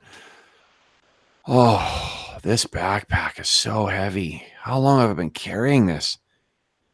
What have I put in here? And you, without thinking, kind of take it off and slump it down. And as you're kind of bent down, your back hits against the back of the stone, and you slowly kind of slide down. You're sitting with your knees curled up kind of at your chest, the bag next to you. Your eyes get heavier. And you can hear that bird cry again. You try and look up, and it's got to be noon because you're looking right in the sun. And your eyes flutter. And then as you look down, you are looking way, way down. You are soaring above the canopy of trees that lay stretched beneath you. You can see the circle of the clearing, and then the dark green of the canopy of the trees stretching for miles in every direction. You're exhilarated as you flap your wings and bring yourself further and higher on the breeze. You look to your right, and you can see that there is a large brown hawk flying next to you. Its blackened eyes, and there is a white discoloration in its feathers along the top of its head. It would almost give the impression of horns flaring back.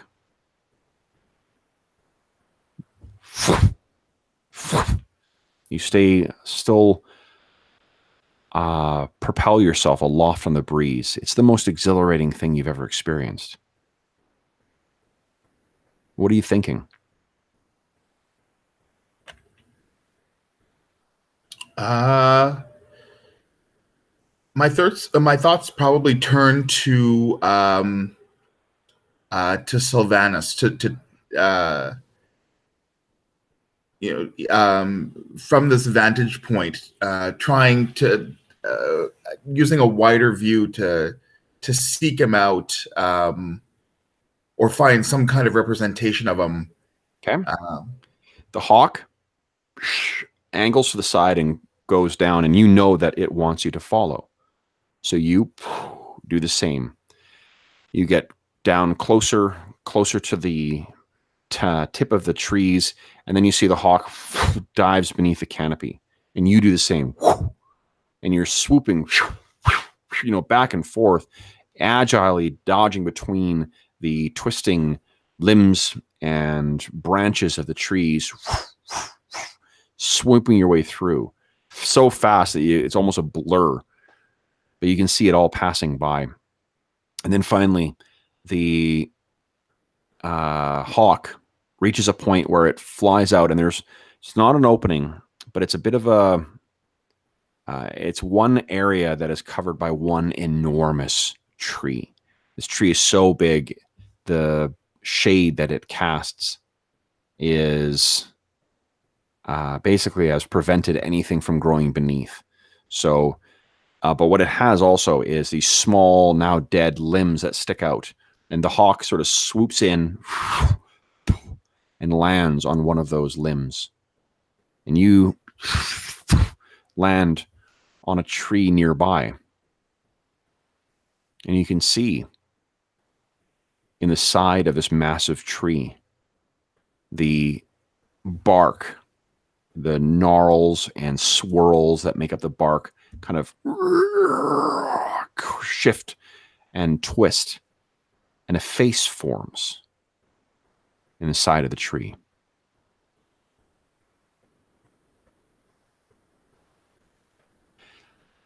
What do you do? What are you thinking? Well, I'm thinking I found Sylvanus. Skirgle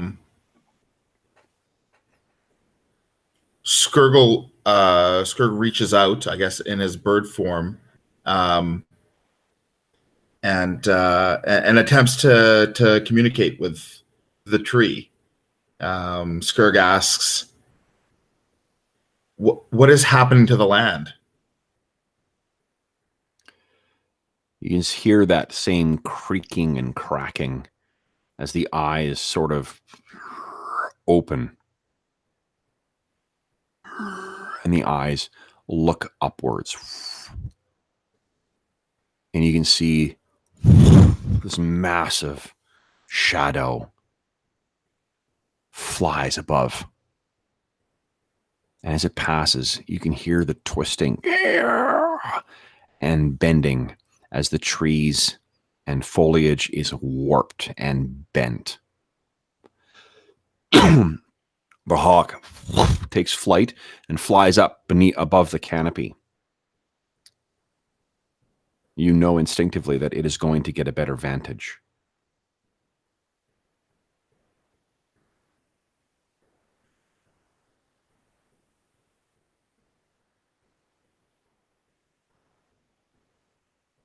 Does the tree say anything back? Its eyes still look up. Well,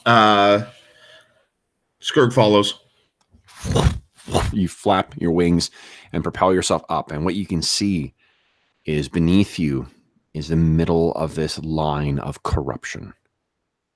There's a line that runs from the distant southeast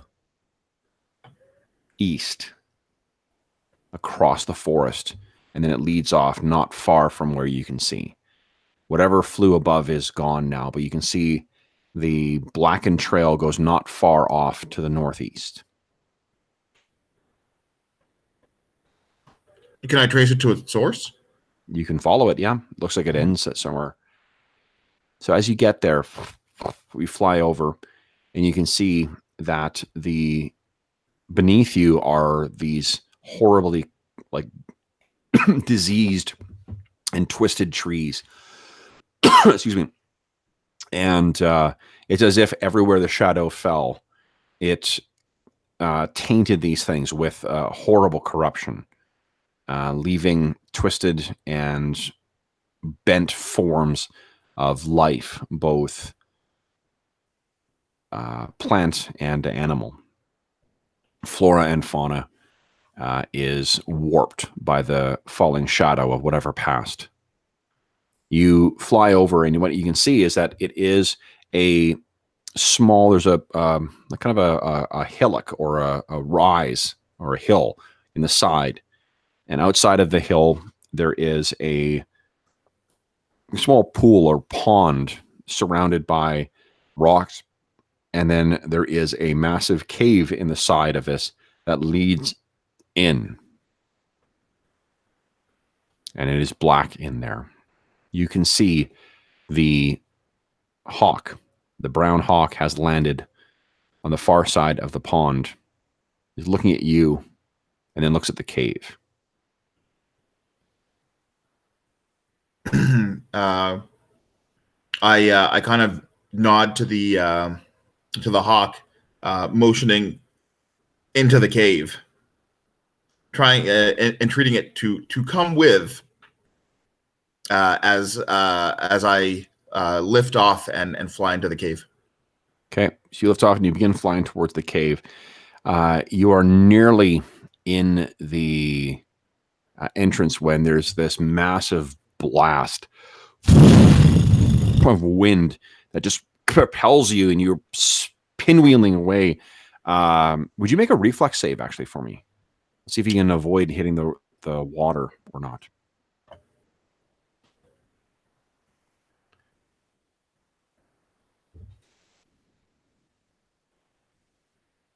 Nope. You're suddenly wet and struggling, and kind of your wings are suddenly heavy, and you may actually be drowning. You're sputtering, and in the last kind of gasp as you're trying to flutter your way out, you sort of, your eyes turn back to the black mouth of the cave, and you hear again, and you know it's the breath, the stinking, fetid breath of some creature within, and eyes as large as a horse's body, white and cold and rimmed in blue fire, flare to life within. You hear from within, but you're being dragged beneath the heavy droplets of water, your tiny lungs filling with water. And you awake. And you look around. And there's finally a clear night.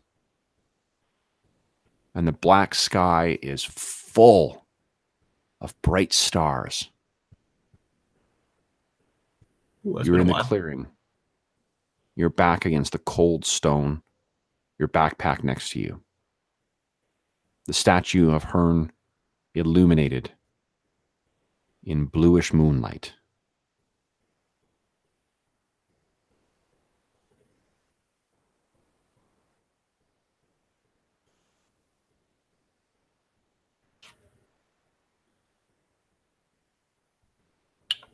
Well, Skurg will pick up his belongings, sling them back over his shoulders, and start making his way to Helix. Is there any way? I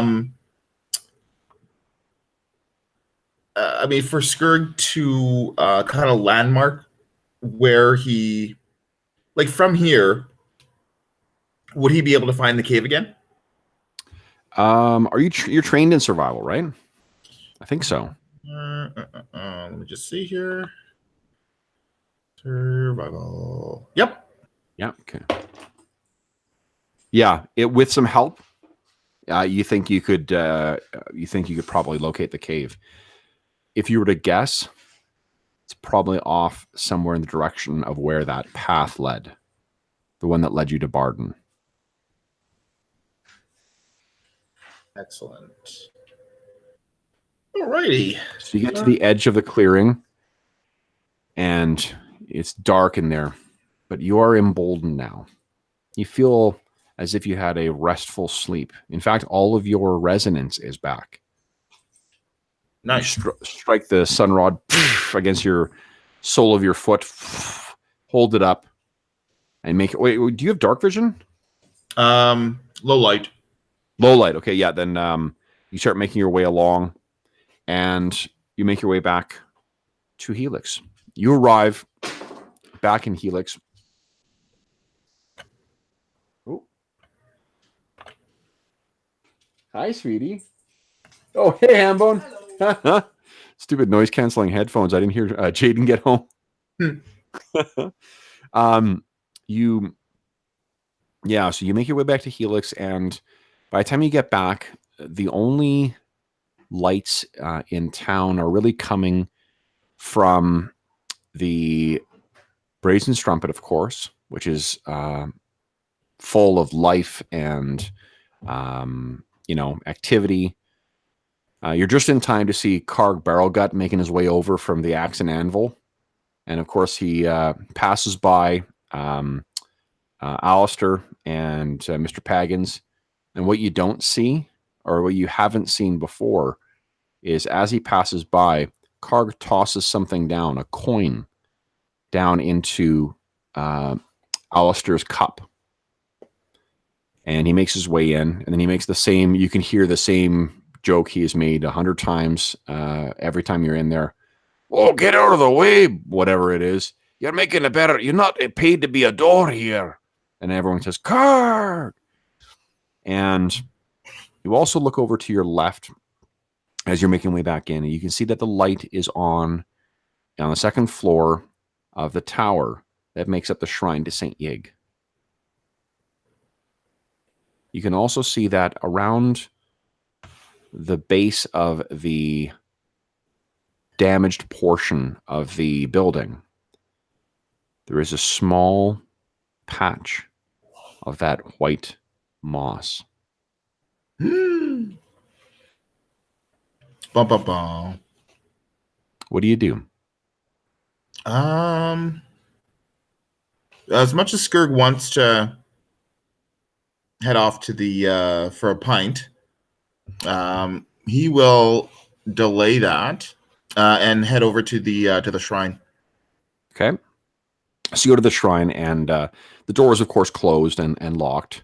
So you knock on it, and there's a bit of a pause. And okay, I'm going to say it's 5 or 6. It's Gamdar who answers the door. Otherwise, it's Sella. It's actually Gamdar. So the door is answered, and he once again does that kind of like shocked look. What? I'm not sure you've ever spoken 1 or 2 words to Gamdar. He's and for those listening at home, Gamdar is the half-orc acolyte who serves Brother Othar, the local priest of St. Yig. So Gamdar answers the door, looks at you. What do you want? I need a moment of Brother Othar's time. He's sleeping. Really? Is he in the habit of sleeping with the lights on? I don't think that Sella would. You can really press this if you want. Like he's not going to prevent you from going in. Yeah. No, I thought he wasn't going to. Anyways, I just. Yeah. Nice. Okay, so you basically like sort of walk past him, make your way over to where you know how to get to Brother Othar's residence or cell on the second floor. You make your way up to the second floor. What do you do? Knock on the door, or you just walk in? Knock on the door. Okay. Yes, Gamdar. No, I'm fine. I need nothing else this evening. Thank you, brother. It's Skurg. Skurg. What are you? Come in. You crack the door, and he's once again in bed, and he's reading. He's got a small stack of books next to the bed. He's paging his way through one in his lap. He looks up. He looks a little better than when you saw him last. Okay. He says, "You're back. Have you made a decision on that? Why so? It looks like you just got back. Were you back in the moors?" No, not the moors, brother. I was on a different journey. A different journey? Well, what brings you here so late? Well, And first off, Gandar sort of like slinks up to the door and kind of lurks in the door frame. And Brother Othar says, "No, that's fine, Gamdar. That's fine. I need nothing else tonight. Thank you." And he says, "If you could close the door, though." And he closes the door behind him. He says, "Maybe best if Sella doesn't know that you've come at such such a late hour. No need to agitate her further. she is a special one, that one. She is a true devotee to Saint Yig." Skirg pulls out the tabard from his pack, and it's folded, and he lays it on the bed, and says to Othar,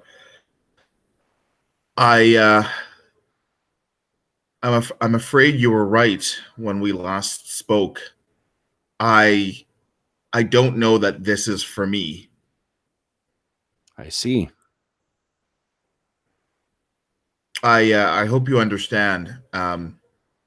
I wish no ill will to the church. As a matter of fact, I will always be in its service. But I think you need to hear what's just happened to me. And Skirg will roll into the description of his entire trip out to the Blackened Forest. Sure. Okay. I'm assuming he has full recollection of his vision. Oh, definitely. Yep. Okay. So you finished telling him about what you saw, who you met, who Barden is, and through the whole thing, Othar listens, with keen, with a keen kind of attentiveness, and he does at one point, once or twice, he asks you a couple questions to clarify points. So he's clearly, getting the full story from you.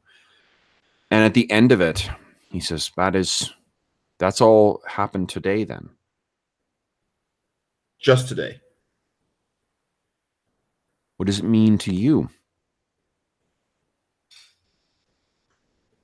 I believe the cult of the Green Man has been corrupted or poisoned by the presence of this entity, Ossifrax.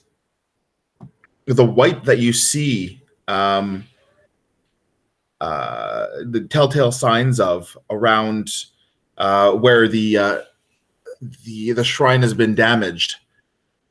I don't believe that's the Green Man, like everyone would have you believe. It's the Green Man that's been corrupted by this other entity, making it look like the like the cult of the Green Man, and it's quite obvious that part of their mission and their plan is to destroy the Church of Saint Yig, of which I'll have no part of. But I needed to let you know, brother. You said that the man you met in the forest, his name was Barden. That's right. We have limited dealings with the cult of the Green Man. But my understanding is that the ranking priestess is a woman named Mabina. Oh, can you hear me again, Dave? Yeah, you just came back on now. Okay, sure. What he says is that you said that you had met with someone named Barden. He says we don't have many dealings with the followers of the Church of the cult of the Green Man, but my understanding, though, is that the druid who tends to the faithful and manages the shrine is a woman named Mabina, not a man named Barden. I had no doubt that there was some other cause behind the attack. I just did not know what it was. This Barden seems to be the culprit. And you said Ossithrax. That's right. Well, hundreds of years ago, there was, or so the local legends say, there was a mighty black dragon that you had the length and breadth of the moor as its lair. I don't know what came of the black dragon or what other legends say. I only know what they speak of in the travelers who frequent the strumpet. But I don't think a dragon has been seen in these regions for hundreds of years. Well, I believe it may be lying in wait. My fear, brother, is that if I do not kill it, it'll destroy everything that we hold dear, including the Church of St. Yig, the Cult of the Green Man, the entirety of Helix, more than likely all of the duchy as well. Brother, why do you feel, he gestures to the tabard, that you cannot wield this any longer? Is it not heresy to wear both these and Skurg shows his arms with the tattoos and the tabard? Skurg, are you restricted to one friend?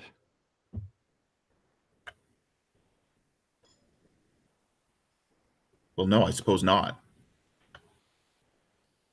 Skurg, you are a great help to us, and you have proven a valuable ally.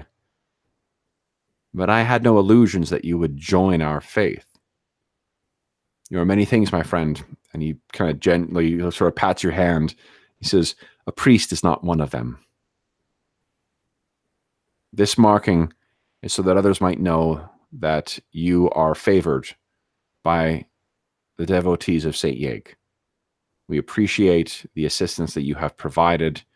And should you decide to not provide any further, we will hold nothing against you. But this is a gift. And it shows the gratitude we have for your assistance.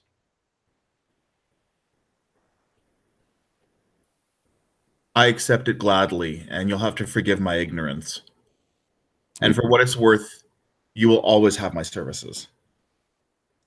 Anything that assists the people of this community is something that assists us.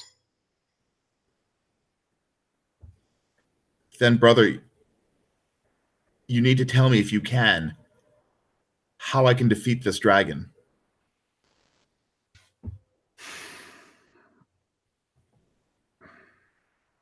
I don't know the answer to that now, but I hear that there is quite knowledgeable man, a devotee of Arcantril as well, someone that your brother-in-arms, Sir Albus, someone he wrote to in Ironguard Mott. His name is Hixor. I'm sorry, Hictor.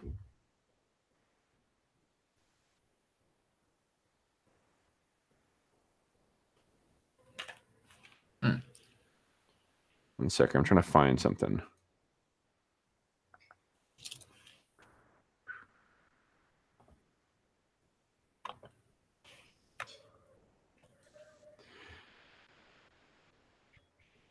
Dave, had you turned your mind to what reward you wanted at Renown 3? You have a choice of a minor staff of healing, or a ring of the ram, or a war dog, or a war horse. I think the ring was interesting to Skurg. Okay. So then what happens is that Brother Othar says, I know one thing that may also assist. And he reaches over and he grabs this small, like 4-inch by maybe 2-inch iron chest. And he pulls back the clasp and opens it. And he brings out this ring that seems to be of brass. And on the cusp of it is is 2 rams that are coming together to mark the symbol, or that are surrounding the symbol of Saint Yig. He says, I would gift you this as well, brother. And he hands you a ring of the ram because you have just hit renown 3 with the Church of Saint Yig. No way. So with that, Othar, unless there's anything else specifically you want to discuss with Othar, he will suggest either you write to Hictor or you go visit Hictor, or he could write on your behalf. Skurg will write. Skurg will bring up what we'll ask about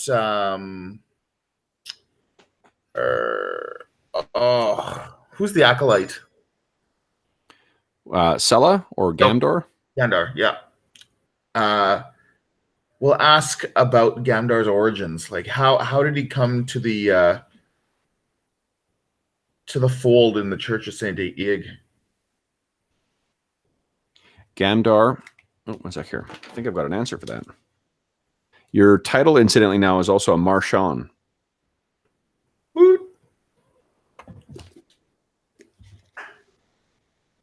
So let's see here. Gamdar, he's a recent convert, a recent devotee to join the fold. He's eager to learn. Why do you ask? But where does he come from? What was where? He is not from.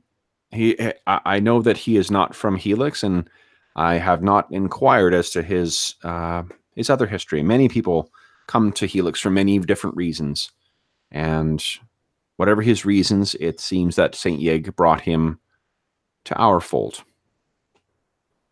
Brother, I don't think it's Saint Yig that brought him to your fold.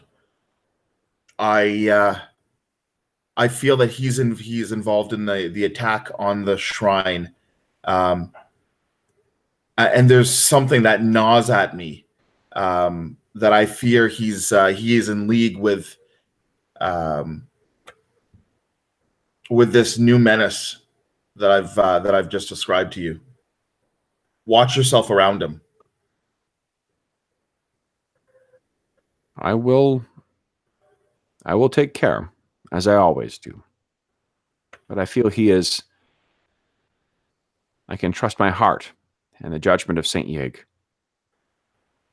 But I thank you. I thank you for your concern. Now, you sort of pat your hand. I think I hear Sella stirring upstairs. Perhaps you might, for the sake of a smooth evening. He sort of gestures to the door. My best to you, brother. And to you, Skurg. Thank you. And my prayers will be with you.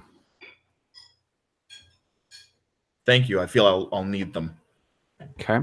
So you head out and you make your way down to the main floor. You're able to slip out before Sella catches you. As you close the door and walk out into the town square, and you look over at the brazen strumpet, and then beyond to the foul pheasant, you hear the sound of a cry, a bird. And you look up, and you see what you think is a hawk spread its wings pass across the sky, silhouetted by the bright moon shining down on you.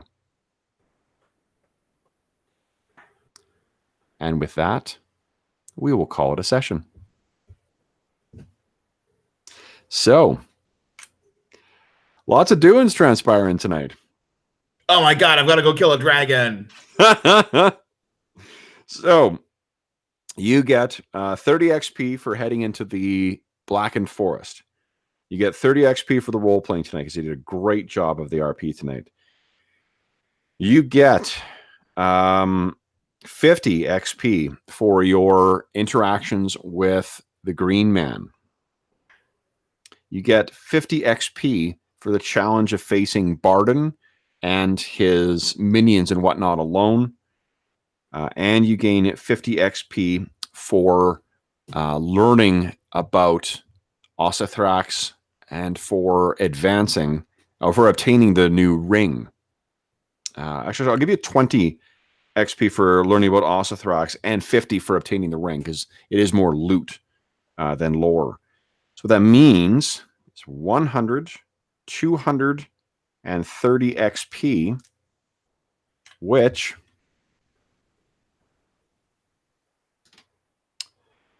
means that you're level 4.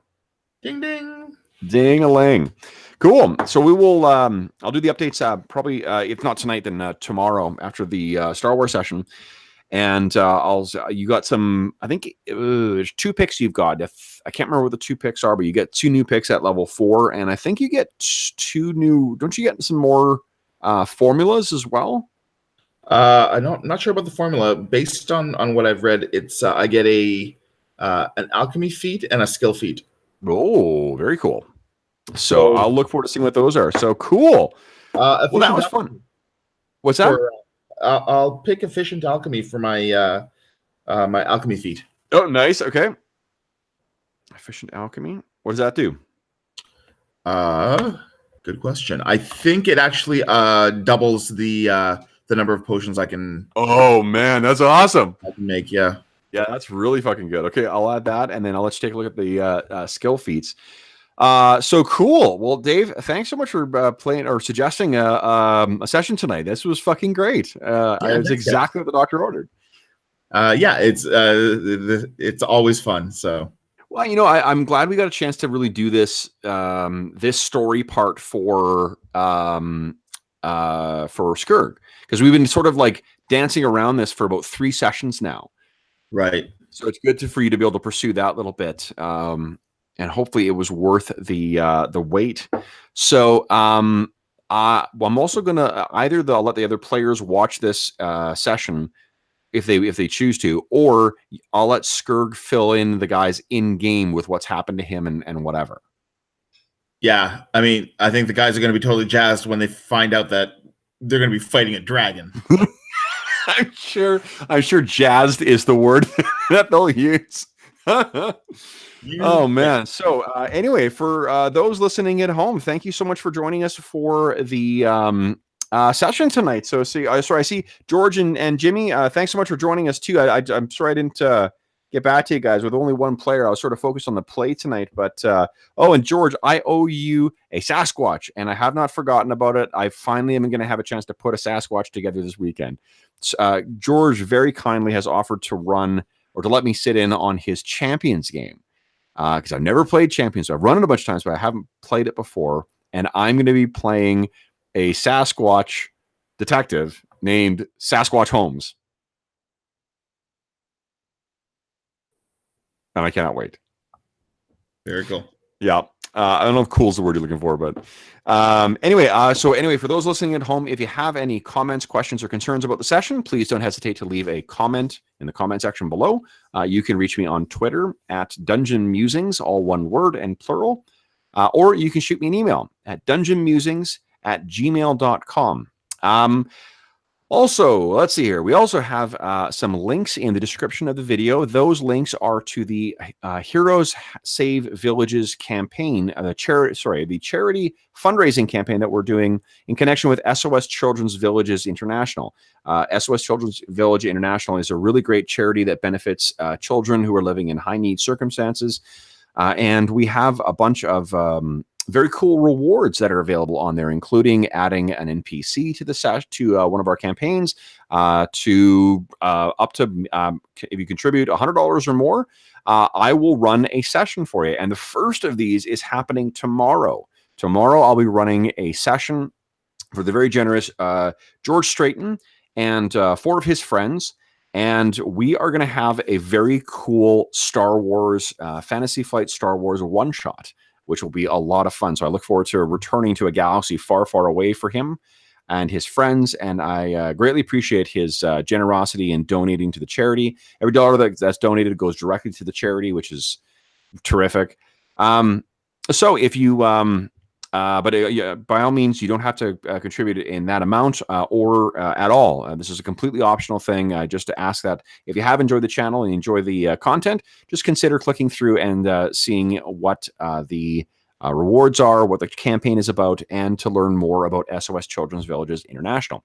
Also, we have coming up the weekend of November 30th, December 1st and December 2nd is the first inaugural Hobbsapalooza convention. I will be running 2 online games at that convention. One will be Astonishing Swordsmen and Sorcerers of Hyperborea 2nd edition, and one will be my Destiny hack, the role-playing game I put together to run in the world of Bungie's video game using Revised Stars Without Number and Godbound. I'll include a link in the description. I didn't put it in right now because I'm a dummy, but I'll include a link in the description of the video to the sign-up sheet. So if you are interested in playing in a game with me, there no charge. You can just make yourself available, and we will have some fun either in the world of Destiny or the world of Hyperborea. And last but not least, I want to thank Dave for playing with me tonight. Oh, thanks, Gab. Yeah, thank you. This was a really nice way to kind of kick off the weekend. So I appreciate you making time to play some Skirk again. And congrats again for hitting 4th level. Thanks. That's awesome. Cool. All right, folks. So that will be it for us tonight. I'll swap back. Actually, I can probably just end the call without getting out of Roll20. So thanks so much for joining us. We'll look forward to seeing you tomorrow. If you are interested, tomorrow we are broadcasting, we're going to be streaming the Star Wars game from, it's going to be at least 4 or 5 hours, and we're kicking off at 2 o'clock Mountain Time. So that is 1 o'clock Pacific, and we'll be streaming on the channel, and the session should be a lot of fun. It's got some really interesting players, and it should be a pretty fun premise, hopefully. So anyway, I'll stop talking because I got to finish prepping for that. Dave, have a terrific weekend. And for those listening at home, have a great weekend, and we'll see you soon.